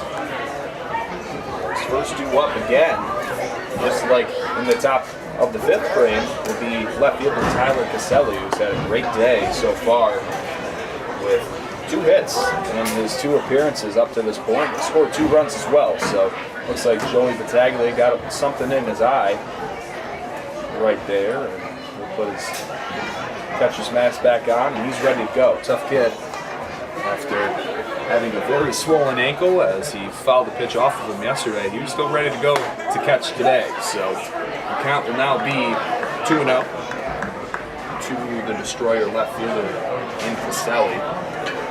He started off that big 5th inning that we saw as Mansfield took the lead and also scored a lot of runs with it. Mansfield put up 5 runs on 4 hits in the last frames. There's 2 straight strikes by Parr. Tyler Caselli. That one will be hit over to Conley. Let's see what he does here. Tries to zip another throw, feel bad for Conley at this point. There's another low throw and another E6 on the play. 3 throws and 3 errors for the First up, number 5, Michael Cervantes. So Caselli will reach via the error. Won't get on by a hit this time as Caselli's on. The top of the lineup is here with Cervantes, shortstop, trying to build on this lead as the first pitch is there for strike 1. Beautiful night here in Batavia, New York at Dwyer Stadium. Fans just want another win, as in the past 3 games, Muckdogs have been close and have lost all those games just by 2 runs. So whether that was the 9-7 loss, 12-10, and even yesterday with the 4-2 loss, the Muckdogs have been in it just to the end. And if you eliminate some of those big innings and some other mistakes, you might not find yourself having to climb back in the later innings, trying to come back. As in all those games, they've had some leads. And that one's going to get away from Batavia and scurry by the Mansfield dugout. Going now to second will be Caselli.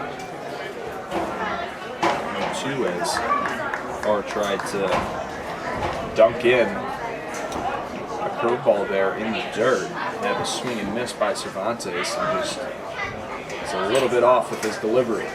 So 1-2 now. And here's Parr.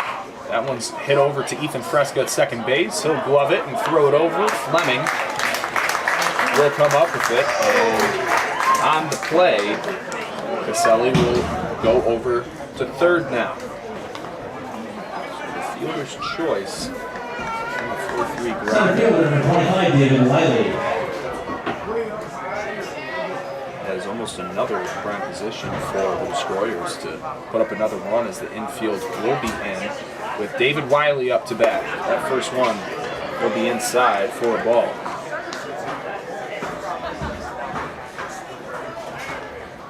Wiley has reached once on error by Conley, but he's 0 for 3 as he struck out in his last at bat to Parr. That one's a slider. Great pitch by Parr to even it up at 1-1. 1 out here in the top of the 6th. Dogs want to limit the damage as much as they can. Come back in this one, as there's another off-speed pitch that will be in, this time to the inner half of the plate. David Wiley, the center fielder, goes to Wofford College. Will be a freshman in the fall, so he's also a commit like Conley. He's originally from Statham, Georgia. A lot of the other outfielders, like Tyler Caselli, who's standing at third base, he's from Tampa, Florida. A lot of Muckdogs are from Tampa as well, so he goes to Embry-Riddle University, so maybe there might be some connections with Caselli. That one's hit hard by Sarmiento. Excuse me, now it's Jerry Reinhardt at third base. He loves that one, lets it hit off his body, and he'll get the out at first base. So a little defensive substitution there that I was not aware of as Jerry Reinhardt makes the play as he comes into the game. Third base number 27, Bryce Porter. Third baseman for the other team, for Mansfield, now due up.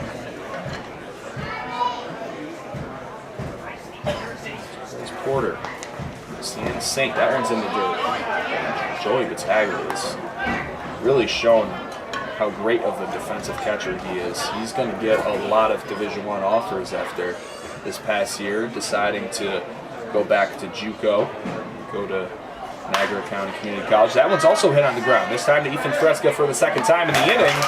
And Andrew Parr, after the leadoff, Caselli gets on via the E6. No hits, so Let's Fresca make 2 plays, and Reinhardt as well, and will retire Caselli on the base pass. 7-3 is still your score heading into the bottom of the 6th.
Joey Batavia will be due up first for the Muckdogs as Jerry Reinhardt, the Batavia native, is on deck as he was a defensive substitution in the top half of the inning. First pitch by Corey Shem is a strike, as Reinhardt made a nice play at third base to make sure that Caselli did not reach home, as the second pitch will be high. So Reinhardt will come into the game for Sorrimento after Sorrimento struck out twice in a total of just 6 pitches.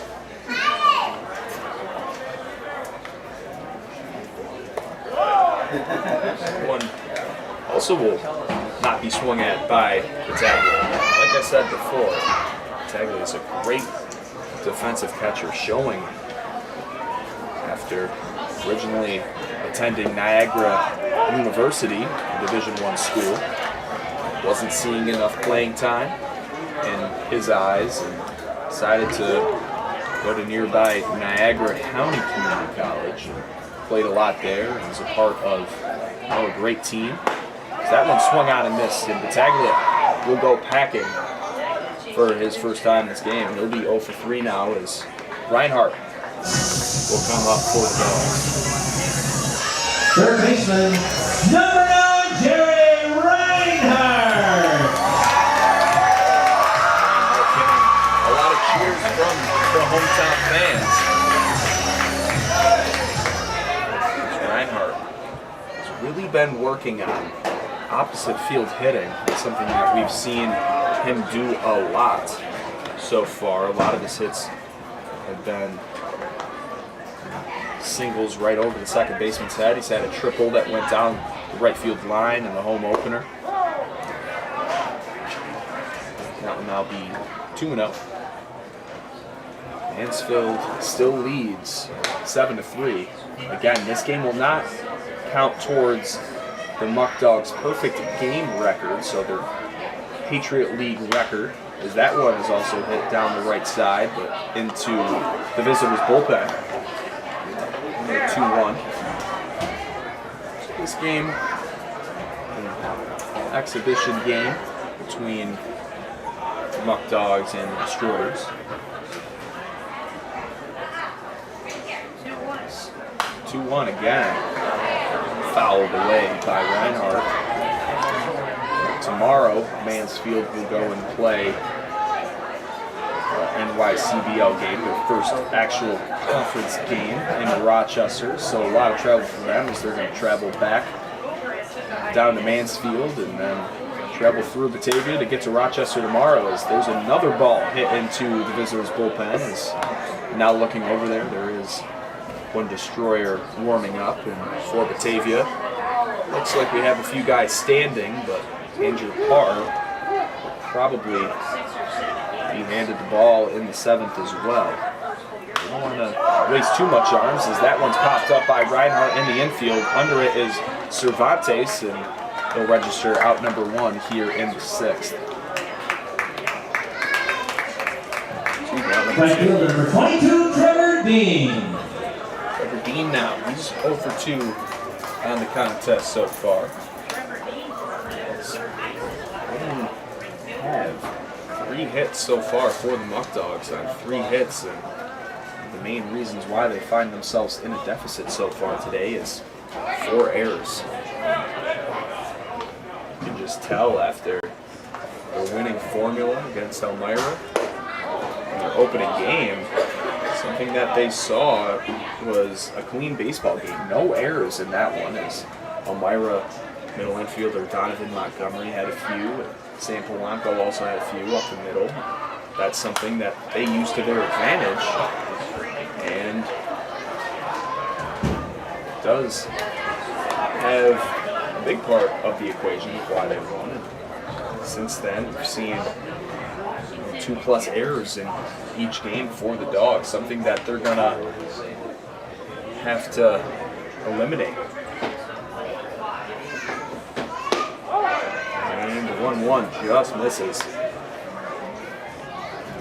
2 down in the inning. Trying to get out of it after Tagley struck out by Cody Chimp and Reinhardt popped up in the infield. Real nice pitch there by Chimp, the St. Bonaventure reliever. There's the 2-2. Trevor Dean fouls back.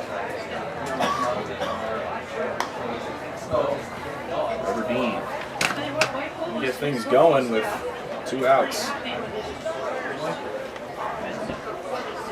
For the Muckdogs, you don't want to keep waiting until the end of the game, and then you have to kind of stress is, yeah, you still have 3 innings to score 4 runs, but you never know. As we've seen so far, the bullpens sometimes implode. That want to take every opportunity and maximize with it. Count is 3-2, so full count with 2 outs as Dean stays alive. Great at bat here.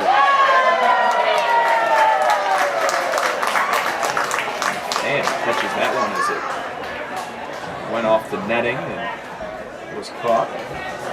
A decent crowd on a Monday night here in beautiful Batavia, New York. Not as great as a baseball sky that we've seen in recent nights, but we're always due for a beautiful picture-perfect view as makes Dean chase on that one. Inning over, 1-2-3. Mansfield still is up 7-3 heading into the 7th.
And back here with Batavia Muckdog baseball coverage here in the top of the 7th inning is your Muckdogs trail 7-3 with Caroline Potosa moving things off for Mansfield. Andrew Park still on the mound for the Dogs. Caroline Potosa hits one on the ground to Ethan Fresca, who has been busy tonight. 5th ball that's been hit to Fresca, and Parr registers out number 1. Second baseman number 35, Randall Hine. Randall Hine up. He scored a run, had that double that was down the right field line, stayed fair, right around the 325 sign.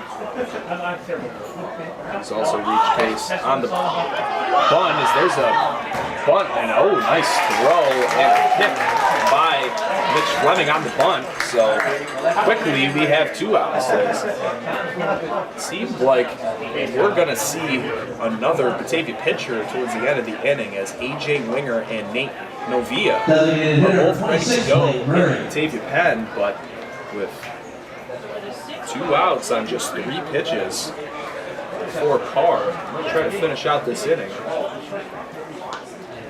As after letting up some runs in the fifth, he was responsible for 3 of them. One of them was unearned, but he is settled in after this inning. There you go. Just missed. Just missed. Count is 2-0.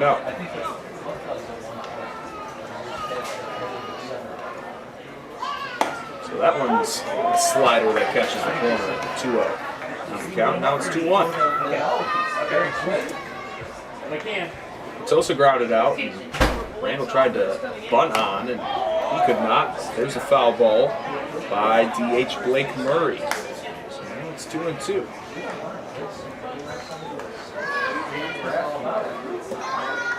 Blake Murray, as Andrew Parr has retired 5 straight. Andrew Parr, that one's fouled away off to the right side near the tarp along the right field line. There's some kids that are trying to run on the field to get it. So now the lefty, Blake Murray. He'll hit that one again. Fresca's way. He'll go to his right. Has the throw. Another pick by Fleming. And Ethan Fresca. There you go. The past 2 innings. No runners left. A 1-2-3 inning for Parr as the score will remain 7-3. It's time to stretch here in Batavia. We'll see you after the break.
After taking out the ball game has been played here at Dwyer Stadium, we have a new pitcher, the 3rd of the day for the Destroyers. It will be sidearmer Landon Higgerson, originally from Chesapeake, Virginia, going into his sophomore year at Radford University.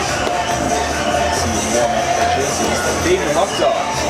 Not done too much with the bat so far today. Only 3 hits. DH Spencer Marcus is responsible for 2 of them. So the bottom of the lineup, Mitch Fleming, Cameron Connolly.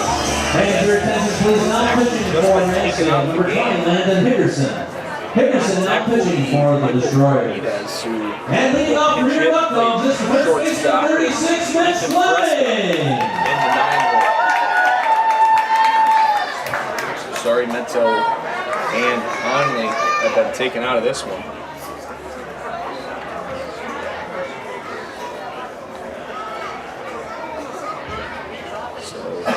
Higgerson on the mound. Ship's day is done. Pretty good outing. And the relief. Had some base runners, but continued to get out of it.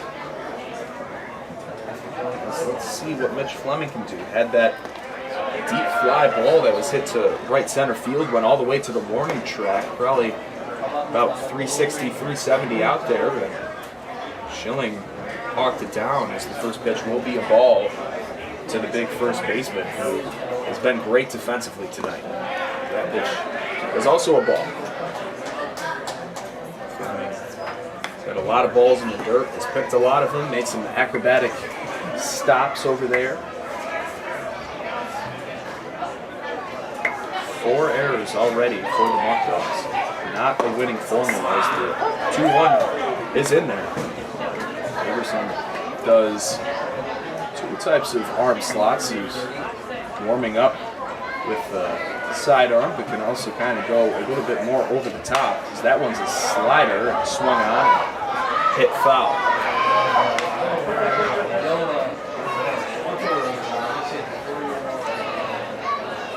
Fleming hit by a pitch in his last at bat, back in the 4th.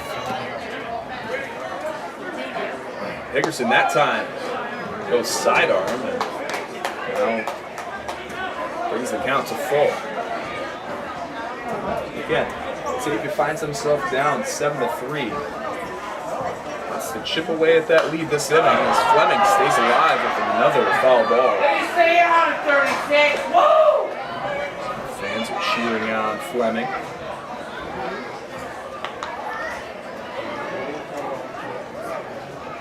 Fleming.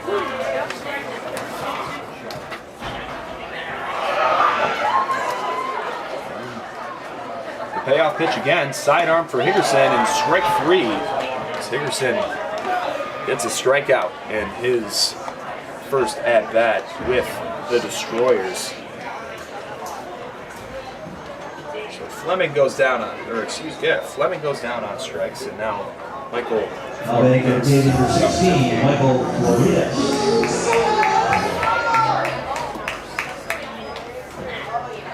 That one way up there. Floridas swings and misses on it.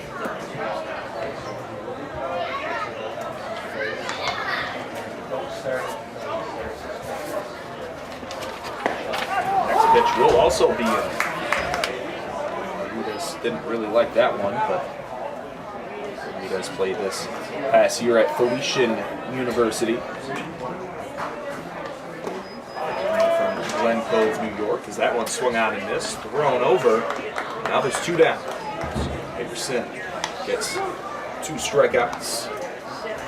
Second baseman number 26, Ethan Fresca.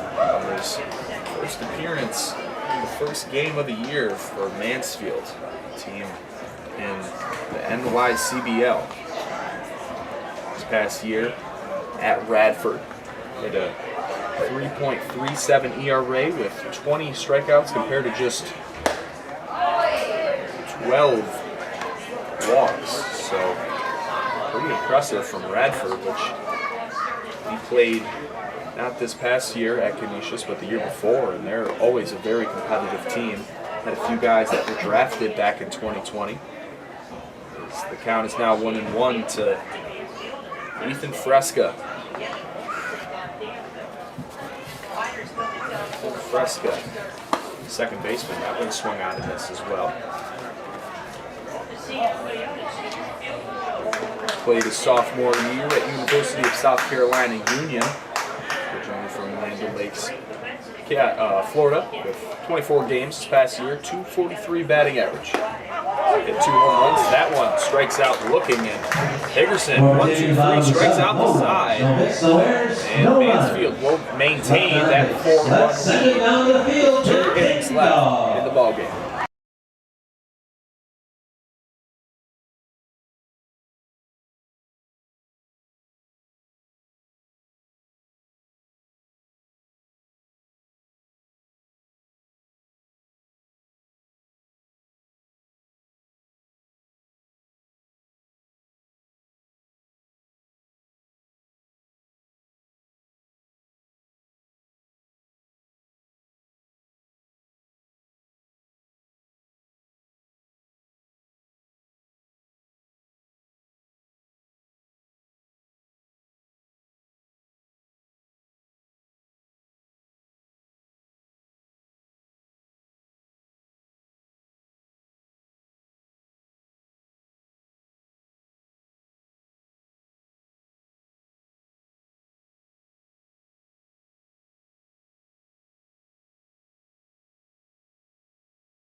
And we're back here in the top of the 8th inning. Andrew Parr's day is going to be done, but now pitching for the Muckdogs is going to be number 30, Nate Novia, who's played his freshman year at St. Thomas Aquinas College in New York. Nathan Novia. Novia now pitching for your Muckdogs. Chester, Massachusetts.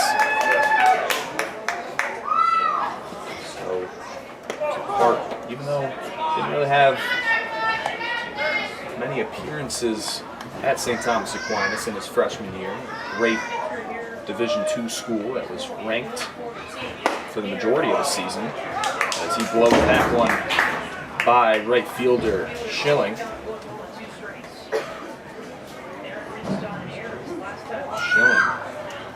is 0 for 3 in the game, but he's been on base twice as he reached in the 4th on a fielder's choice and an error in the last inning. That one will be outside, and the trickle to the backstop is pops out of Battaglia's glove. So in the destroyer order, we have Schilling due up right now. Woolley batting 8th, and Tyler Caselli. We've seen a lot of great at-bats late in this destroyer lineup as they lead not just in score but also in hits, as they've doubled Batavia hits. The walk by Theron Schilling.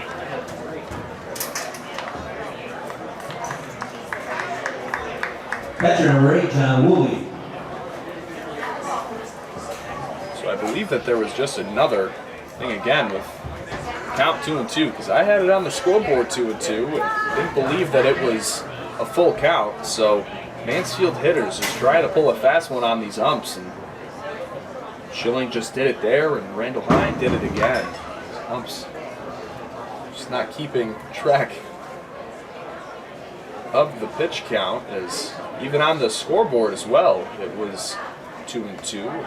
The base ump actually brought it to the attention of the home plate umpire, as Skipper Martinez is talking about it now. I think we have a unanimous decision all across Dwyer Stadium here that, nope, never mind. They're going to award him first base with just 3 balls. So you see something new here every day. Schilling reaches on the 3-pitch walk, and Novia goes back to work with John Woolley due up now. That pitch was supposed to be a curveball, could not get on top of as Novia will now have the count 1-0 to the destroyer catcher. He doubled in his first trip, later score. That's a great pitch on the outside corner by Novia. Novia's first appearance did not go according to plan with the Muckdogs. Earlier in the weekend, Muckdogs just gonna probably go AJ Winger if Novia can't go in the 9th to keep both guys fresh, as there's a fastball that is low to Woolley. He's 1 for 3, like I mentioned, with that double that he later scored on. Flew out to center field and is lined out to Jerry Reinhardt at third. Battaglia drops that one, but Schilling will go back to first. John Woolley, the junior at Villanova University. This past year only had 25 ABs, but hit 120 in those at-bats. So that one will be, see Woolley be a pretty good defensive catcher. Needs to get things going with the bat, as we saw. He does have the potential to do so, as the count is now full to Woolley, and there will be a more traditional walk with 4 balls compared to the last one. Left fielder number 39, Tyler Caselli. Tyler Caselli. 9-hitter in the lineup, but he's hitting like a leadoff guy. He's He's reached base all 3 at bats so far, with a double and a single where he later scored, and then he was stranded at third base on the Cameron Conley error, his 3rd of the game. So again, looks like Batavia was crossed up there. Not too sure if they called a ball or a strike there. It looked like it was a little too high, as I think Batavia thought a fastball was coming, and Novia threw a curveball. As a former catcher, those are always the worst times. When you forget that what pitch you called, or you're expecting something and it's not necessarily that. Good for the nerves is that one is also a ball.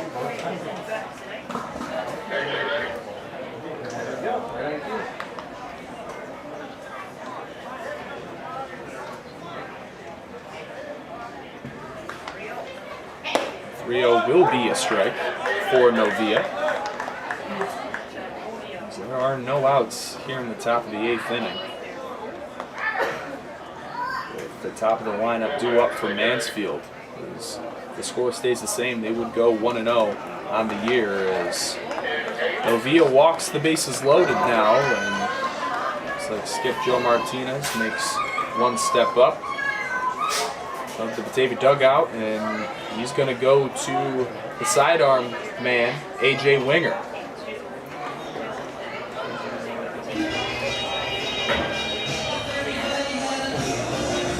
Novia not having an ideal start to the season so far for the Muckdogs. To answer your question, Mr. Fresca, the sound goes out during the team change just because I give myself a little break. I turn off my mic, read over the book, make sure the stats are all going good, and just a one-man booth. That is a lot of talking if I talk through all of the commercial breaks as well. So, bases are loaded.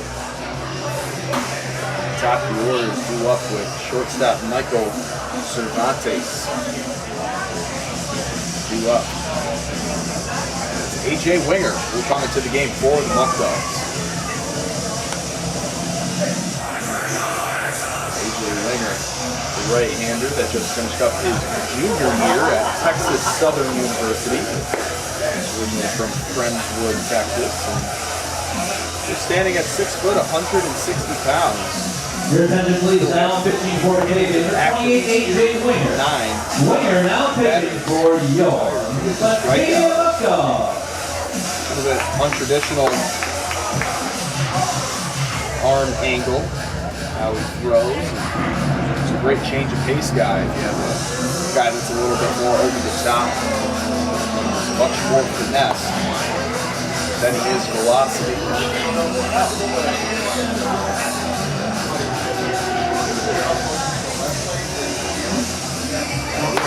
Going.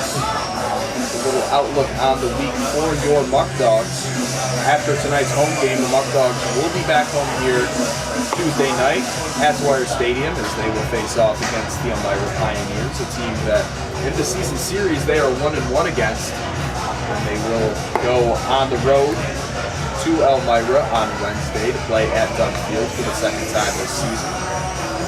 And they're on the road again on Thursday, as they will face off against Jamestown Tarp Skunks in Jamestown, trying to get revenge after that heartbreaker that was crooked numbers all over the place. The Muckdogs would end up losing that one 12-10. Shortstop number 5, Michael Cervantes.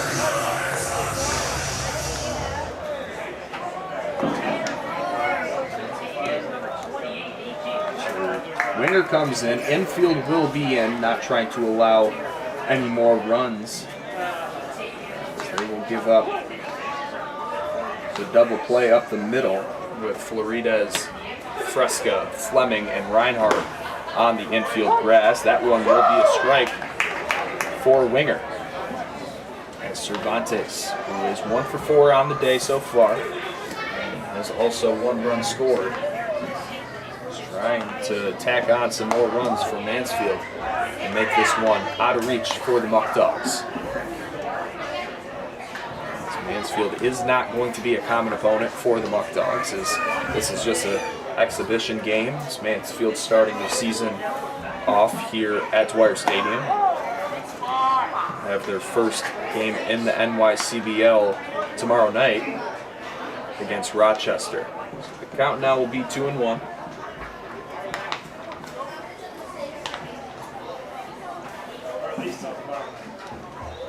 And Winger's pitch to Cervantes again will be low. I didn't get it. Tomorrow's starter will probably be Julian Pichardo again, as he was credited with the only win so far in the Muckdogs pitching staff. The score, and there is another walk, so station to station, 4 straight walks for Muckdogs pitchers, as that run will be accredited to Nathan Novia. Come on, guys, shake it off. AJ Winger. First batter faced and a walk. We got catcher Willie at third, left fielder Tyler Castelli at second, and recently walked Michael Cervantes will be standing at first base, as this game is now 8-3. David Wiley. I believe it's actually a pinch hitter. Look at my notes here.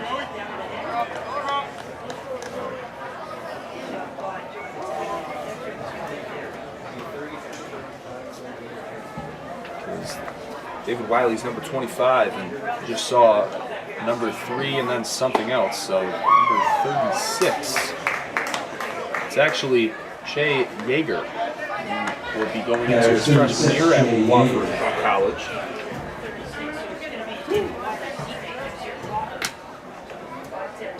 Wofford player will be subbed out for a Wofford commit, as Shea Yeager is also a Georgia native. They'll both be attending Wofford in the fall. So Yeager, mostly an infielder, will be coming in playing center field. So now the count is 1-2 to Yeager.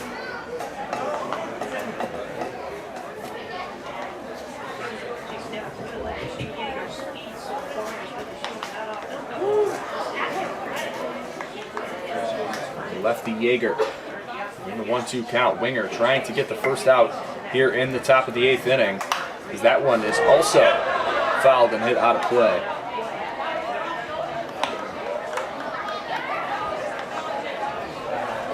Bases loaded here for the Wofford commit.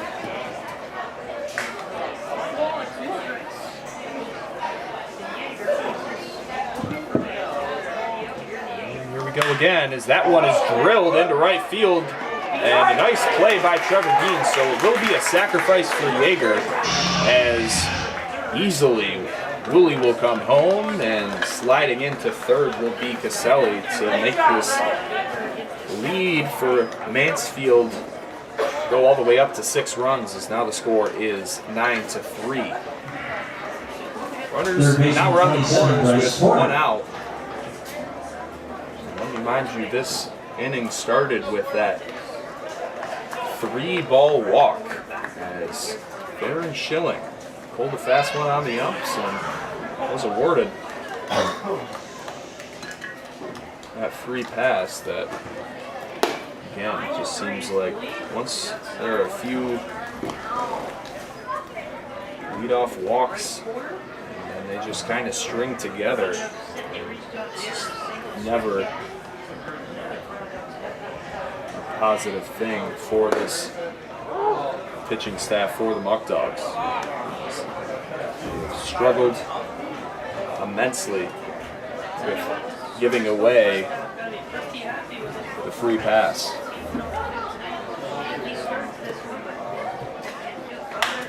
And that one fouled away. And personally, I'm not going to lie, is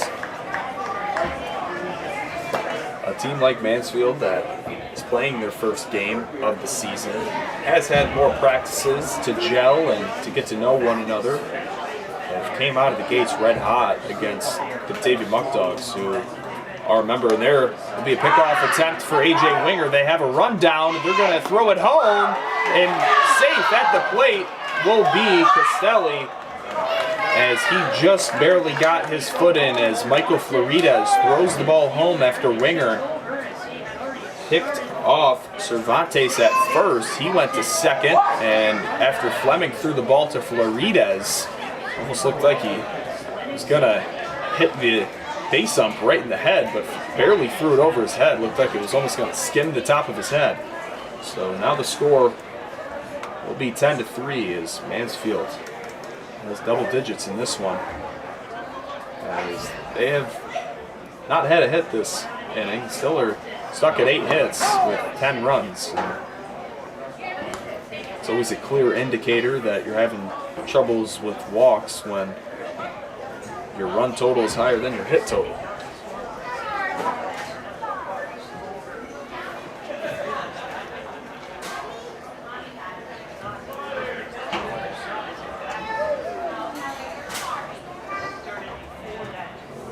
More trouble here with what the pitch count actually is. There's 1-0.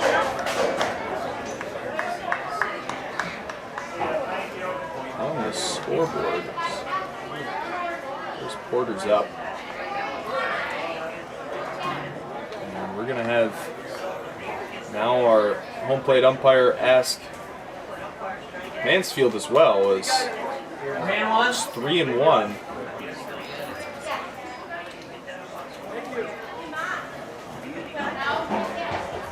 A lot of discrepancies with what balls and strikes and what they are, and Joe Martinez is showing his discontent with how the umpires don't know what a ball and strike is, and Joe Martinez is very, very frustrated. Assistant coach Tony Brewington telling him to relax as they're going to go on the pitch. Cervantes goes, and that ball's going to get away from Reinhardt on the errant throw from Batavia, and Benitez throws the ball in, and things are just getting ugly here in Batavia, as now the score is 11-3.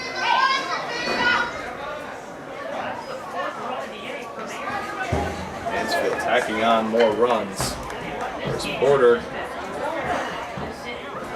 First baseman 42, Carmine Petosa.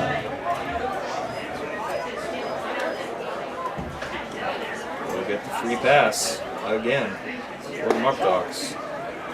Still no hits for Mansfield this inning. Just shows walks will score. That one's hit hard. Fleming will get a piece of it and keep it in front of him, and we finally have the second out. Second baseman 35, Randall Hine.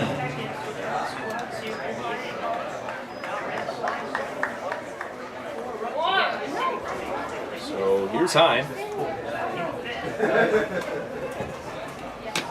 Porter on the foolish choice will get to second base. There's a strike.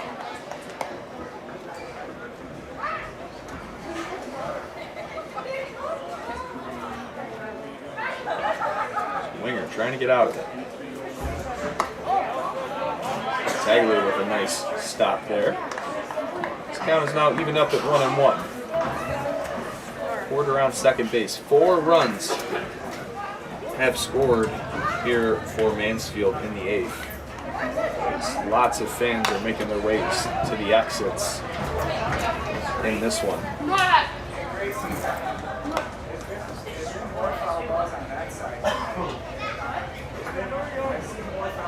Second baseman Hine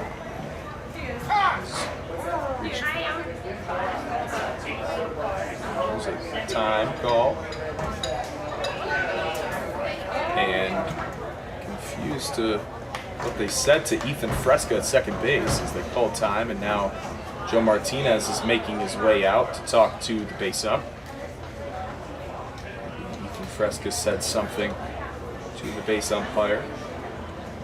You know, there's not many people here at the stadium. Still was something that I could not hear. Now Joe Martinez is talking about something as tension has built. Score will probably be another loss for the Muckdogs if the score stays the same, as now the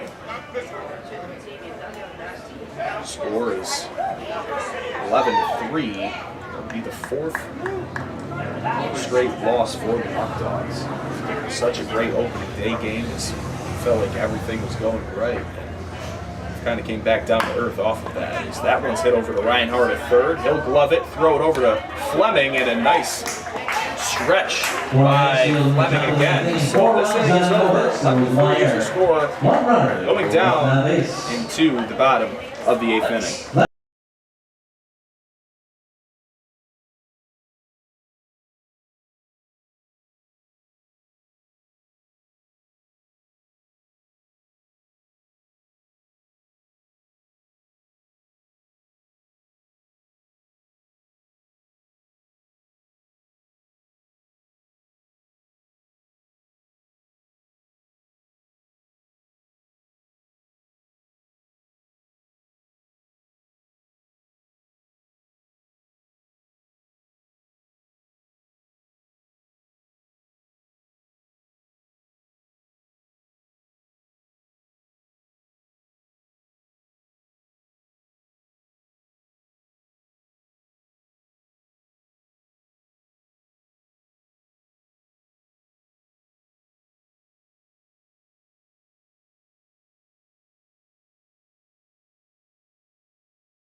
And we're still here with action at Dwyer Stadium in the bottom of the 8th inning.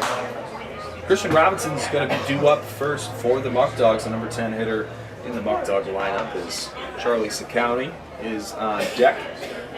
And here we go, as Higgerson is still in the game for the Destroyers. As in the last inning, he went 1-2-3 with 3 strikeouts to Fleming, Floridas, and Fresca. That one, big swing and a miss by Robinson. Now the count is 0-2. So in that last inning, with Mansfield in the top half of the inning, scoring 4 runs on no hits. And just shows the problem that the Muckdogs currently have with the free pass. As that one was foul tipped by Robinson. Robinson has reached base twice today via the walk. The one of 2 guys that has been on base twice for the Muckdogs. The other is Spencer Marcus, who does have 2 hits. We'll probably see him get up this inning. He hits second in the lineup, so it'll be Robinson, Ciccone, and Marcus. The count will still stay at 0-2. Robinson chokes up on his bat, just wants to put the ball in play. And Higgerson here. That one will be fouled away again over the backstop. We've seen a really good at-bat so far for Robinson, as he has battled.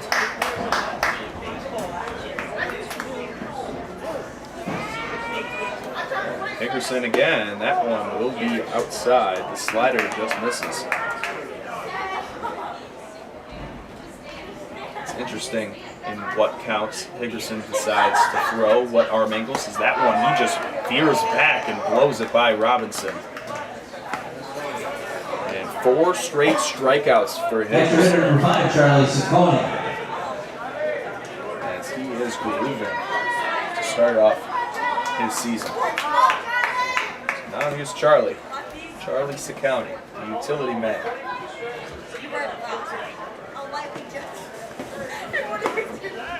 That one will be a strike, as historically the Perfect Game League has been much stronger over the NYCBL. So interesting tonight for such a big discrepancy in runs against these teams. As I don't really know what to expect out of Mansfield. They have some Power 5 guys with limited action.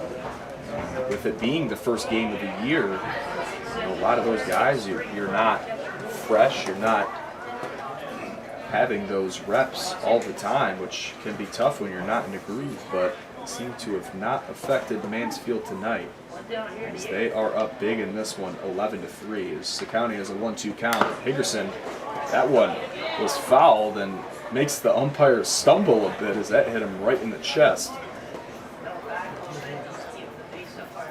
They're going to give him time to shake that off, as that one hit him square in the chest. Marcus is on deck. Higgerson, even though he has 4 straight strikeouts, they're going to just talk to him quick. Not too sure if it's just due to the home plate umpire getting hit, or if they might be going to the pen, because they do have arms warmed up now. With the score being the way it is, maybe just want to get some action with some other guys, but smartly they're going to keep Higgerson in this one with how great he is pitching. Radford University sidearm. Landon Higgerson, 4 straight strikeouts. Mansfield has just poured in the strike zone today, limited the amount of walks that they've thrown from Vaughn, Shimp, and Higgerson. Having 3 walks this entire game, and one of them was a hit by pitch to Fleming. Christian Robinson was accredited to 2 actual base on balls. So that just shows right then and there that if you limit your walks and you play error-free baseball, it's probably going to translate to wins. As that one is low, Charlie Ciccone. Hopefully that is something that can be fixed in this upcoming week for the Muckdogs, as Elmira has been red hot ever since that loss to the Muckdogs on opening night. 2-2. Higgerson's going to go over the top, and that one will get past, and Ciccone will reach. So Ciccone will reach. That'll be the 4th walk of the day 29, Spencer Marcus. for the Destroyer pitching staff. Have their first base runner since the 5th inning. After back-to-back 1, 2, 3 innings. It's been a long time since the Muckdogs have had someone on base. The guy that's been on base 2 times today is Spencer Marcus.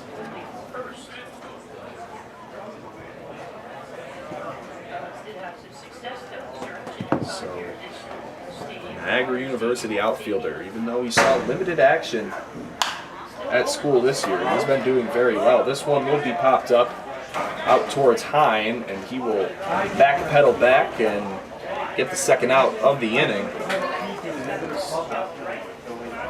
Left fielder number 21, Andrew Benitez. For the Dogs, as Spencer Marcus is now 2 for 4 on the day. So the Muckdogs came out of the gates red hot. After the end of the 1st inning, they led 2-0, and as you can see, the game is not like that anymore. Mansfield would tie the game at 2-2. And later in the inning, Muckdogs would get one run across to regain the lead 3-2. And since then, it has been all Mansfield.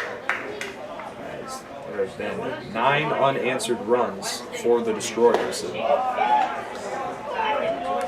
that one is swung and missed by Admiral Benitez. Benitez had a single in the first, had an RBI as well. Since then, flew out to center, struck out, and now he has a 1-1 count against Higgerson. That one just misses the outside corner. Benitez now trying to get things going. The crowd has diminished to about 200 fans here in Batavia, as Benitez will foul that one out.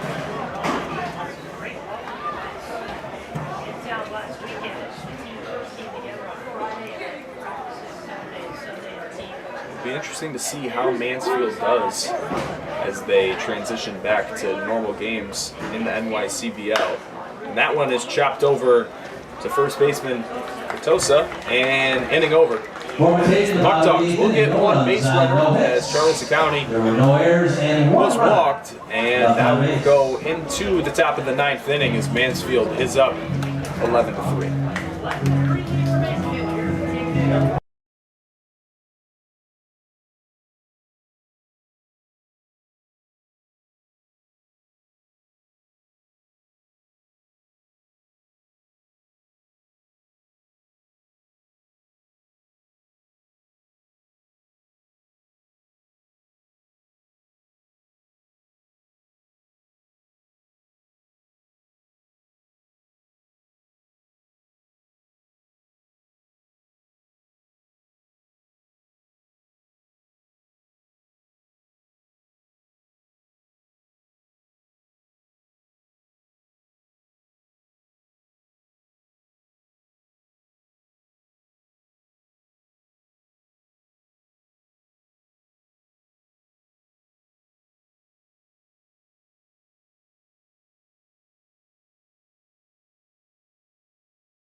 Back here with Batavia Muckdog coverage as Mansfield has a large lead, 11-3 in this one here in the top of the 9th. Winger, that one scoots by the head of, we have a new hitter here in the DH spot.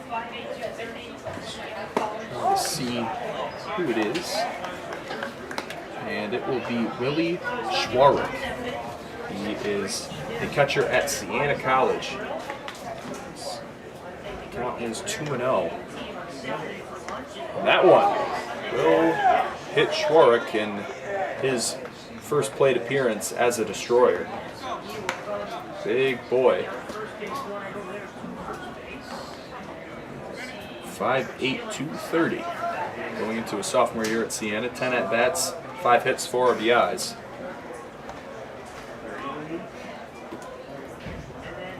Looks like we're gonna still have Theron Schilling do up here. As we had Willie Schwarrick go in, and now we have a pinch runner for him. So, not too sure, can't see the numbers.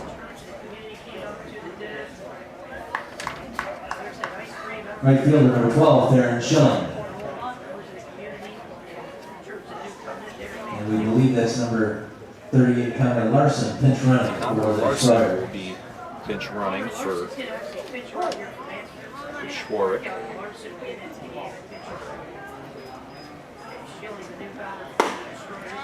That one will be a strike to Schilling. Connor Larson is going to be a Walker player next year as well. 3 Walker representatives on the Destroyers this year. And his winger with the 0-1.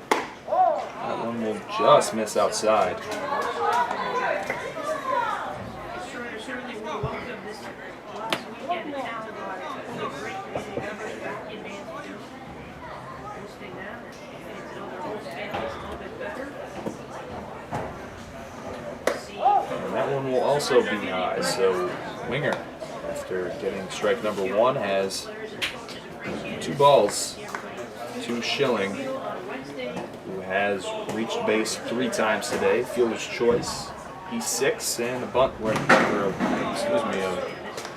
base on balls that he later score on, as there's a swing and a miss. This winger will even up the count at 2-2. Connor Larson is at first base, pinch running for the Destroyers. That one will also miss, so the count will run to full.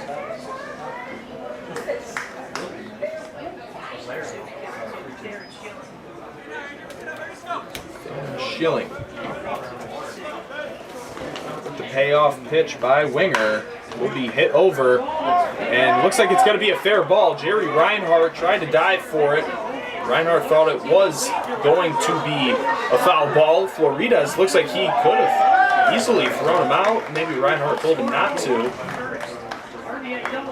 As Schilling gets the RBI double down the third baseline, as the score will increase to 12-3. And the payoff pitch. Catcher number 8, John Woolley. Schilling makes him pay.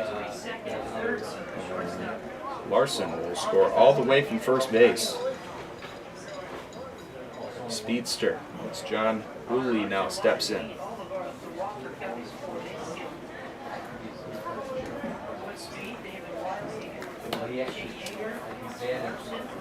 Schilling does have good speed at second base. We've seen it a few times today, especially out in right field, hawking down some fly balls. There's strike 1.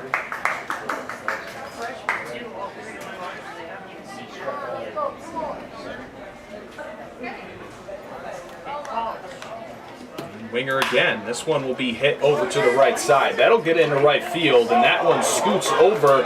Dean can't hold on to it, and looks like Schilling probably could have scored, but holds up, didn't catch the sign, as the third base coach for the Destroyers was waving him home.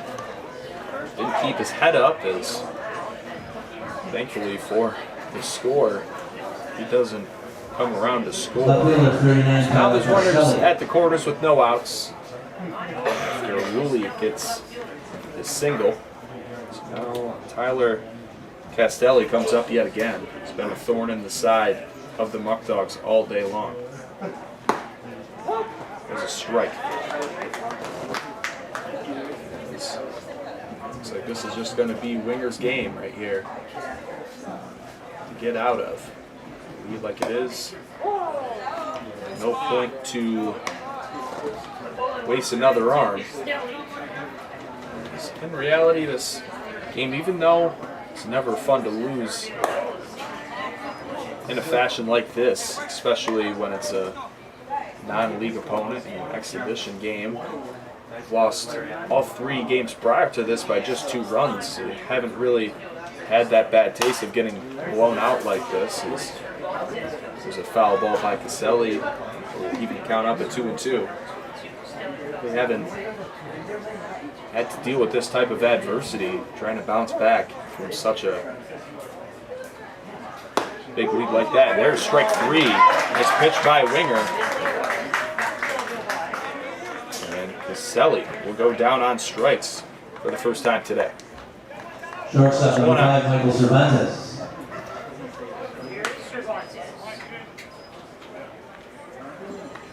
One out in the inning with runners on the corners.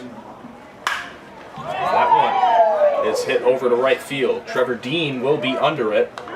They will tag Schilling, and he will easily score. So a sacrifice fly for Michael Cervantes. Even though it will be out number 2, the lead increases again, and now it's a double-digit ball game. 13-3. 36 J. 10 Yeager. hits on the ball game for Mansfield.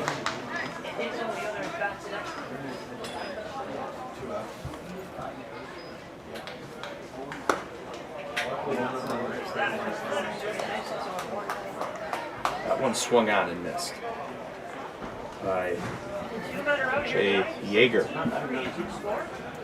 His last at bat, he did have an RBI. And the sacrifice was also hit out to Trevor Dean.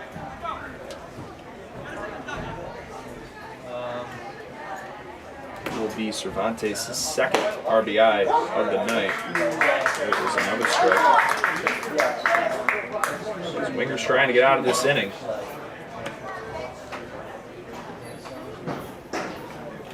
So Winger's 1-2, swung on and missed, and Winger,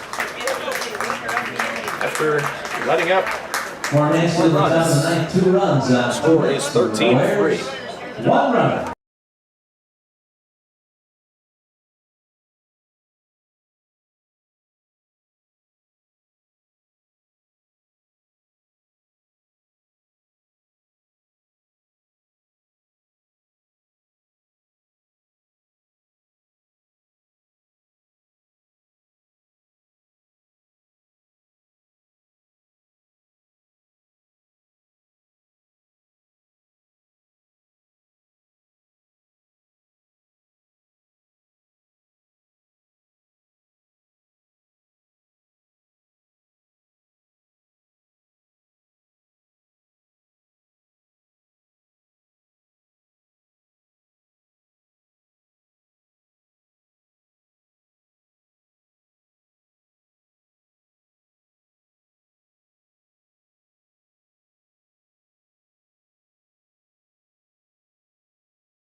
And Mansfield's 4th pitcher of the game will come in now. It is Matt Hahn, another Siena Saint. Like I mentioned before, lots of destroyers come together in trios or bunches. Siena has a bunch of guys on this team, all going into their sophomore years. Manager attention, now pitching for Mansfield, number 37, Matt Hahn. Hahn now pitching for the Destroyers. At Siena, as a freshman, only had 1 2/3 innings pitched with just against Maris alone in that outing that he only had 2/3 pitched. He had a 67.5 ERA. So, letting up 6 runs in 1 inning. Maybe he can let up 10 here, and the Muckdogs can pull out the Leading off for Steve about the ninth. Leading off first for the Muckdogs will be Joey Batavia, the catcher that so far today is 0 for 4 with an RBI.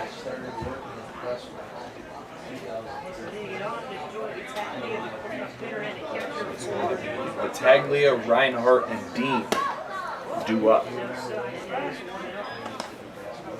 So hopefully this game can end at least on a positive note. You can put some more runs on the board as home plate umpire will call time.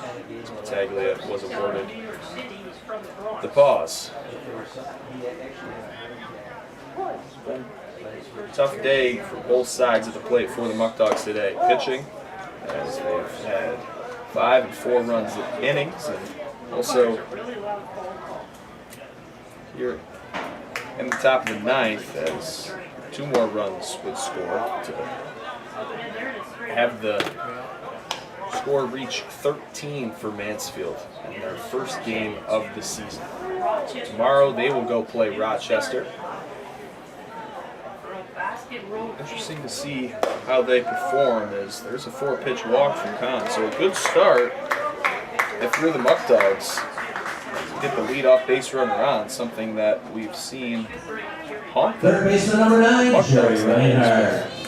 the pitching staff having too many free passes, so you'll see that here. We've seen some crazy things so far in this short season. Reinhardt's first pitch will be a strike on the outer third. Like I said before, Muckdogs came back. It was 7-0. Elmira was up at the home opener, and Muckdogs scored 7 unanswered runs. They would ultimately lose that game 9-7, but when things start treading in the right direction, Muckdogs can put runs up in bunches. The 1-1 from Kahn will be swung on and missed by the Akron Zip third baseman. Taglia's at first. Reinhardt, his first at bat, had an infield fly out to Cervantes at short. 1-2. There's a pitch, and that one's hit deep to right field, and it will be caught. Shaded deep. Right field was Schilling. Like I said before, Right fielder, Reinhardt 22, Trevor Dean. working on hitting the ball to the opposite field, so Schilling realized that. Gets out number 1. So now Trevor Dean, who is 0 for 3 on the outing.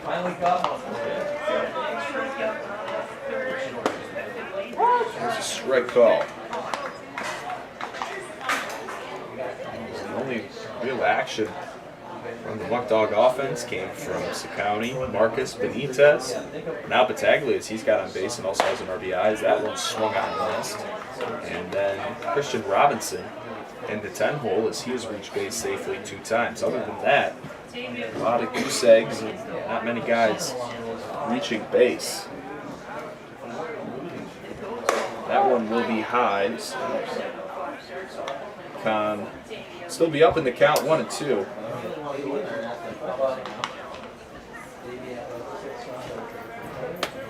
So the Dogs, if it stays like this, will drop to 1-4 on the season with a 4-game losing skid. After have a short memories, they will play Elmira home tomorrow. Go back on the road for 2 straight days against Elmira and then Jamestown. Some teams that they've lost to in this losing streak, as now the count will be full. John has already walked 1 man in Battaglia. Doesn't want to make it another with Dean. 3-2 count, 1 out in the bottom of the 9th inning. 1 man on. Here's the pitch from Kahn. That one will be low. So 2 base runners now for the Dogs. Something again that they have not had First in a baseman very long 36, time. Mitch Fleming. Mitch Fleming will be up now. He was hit by a pitch. Back in the 4th.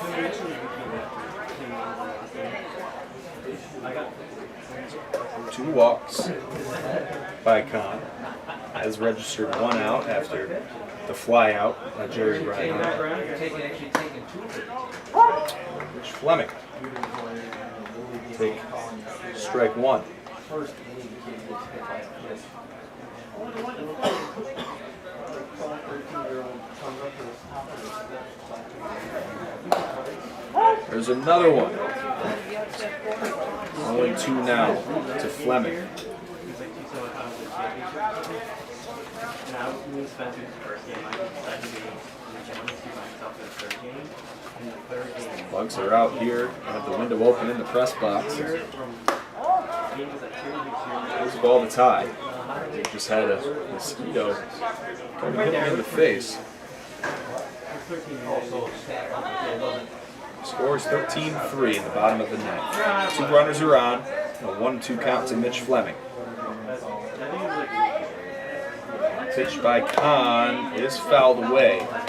Before Kahn has his next pitch, we'd like to thank all of our sponsors one last time in tonight's broadcast. Batavia Downs Gaming, Ficarella's Pizza, Alex's Place, Eli Fish Brewing Company, Noah Hoy Chiropractic, Tompkins Bank of Castile, United Memorial Medical Center, and New York 529 College Savings. We thank you, and we appreciate all that you're doing to have baseball be back here at Dwyer Stadium. So Mitch Fleming still is at a 1-2 count. Trying to close this one out as they are up big in this one. Mansfield up 13-3. 1-2 again. That one will be low. Fleming working the count here. As you can see now, we are deep into the night here at Dwyer Stadium. Be back tomorrow. 7:05 first pitch. Another ball. So Aaron's taking something out of the Batavia book that we saw back in the 5th inning. If this is a ball game, walk the bases loaded. 3-2, swung on and missed, and Fleming will be retired on strikes for the 2nd time today. So there will be 2 outs now. Just 1 out away from picking up their first win of the year. Game number 1 against a PGCBL opponent. This is Floridas. He will take strike 1.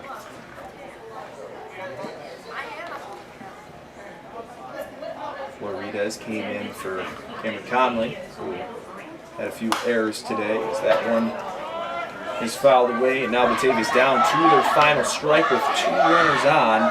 Battaglia's at second, Trevor Dean at first. Floridas came in for Conley as he had 3 errors himself. There's a check swing. They call it. And this one's going to be over. As the check swing that didn't look like a check swing at all. And now the home plate umpire is going to talk For about Batavia in the bottom of the 9th inning, no runs and no hits. No errors talking about and maybe no the check runners. swing. Floridas can't believe it, and they're just going to want to go home. So Floridas has a check swing on That is the end of tonight's game. The final Not score, Mansfield 13 and across the plane Batavia on, 3. and this game will be over. So Mansfield And wins the we'll see you back exhibition here at game Dwyer Stadium 13-3. tomorrow night. Muckdogs will drop to 1-4. 7:05 start. We'll be back at it tomorrow. Against the Elmira Signing off as Pioneers. always, Meet the Griffin players on the O'Donnell. field after the Talk game, to and you it's all tomorrow.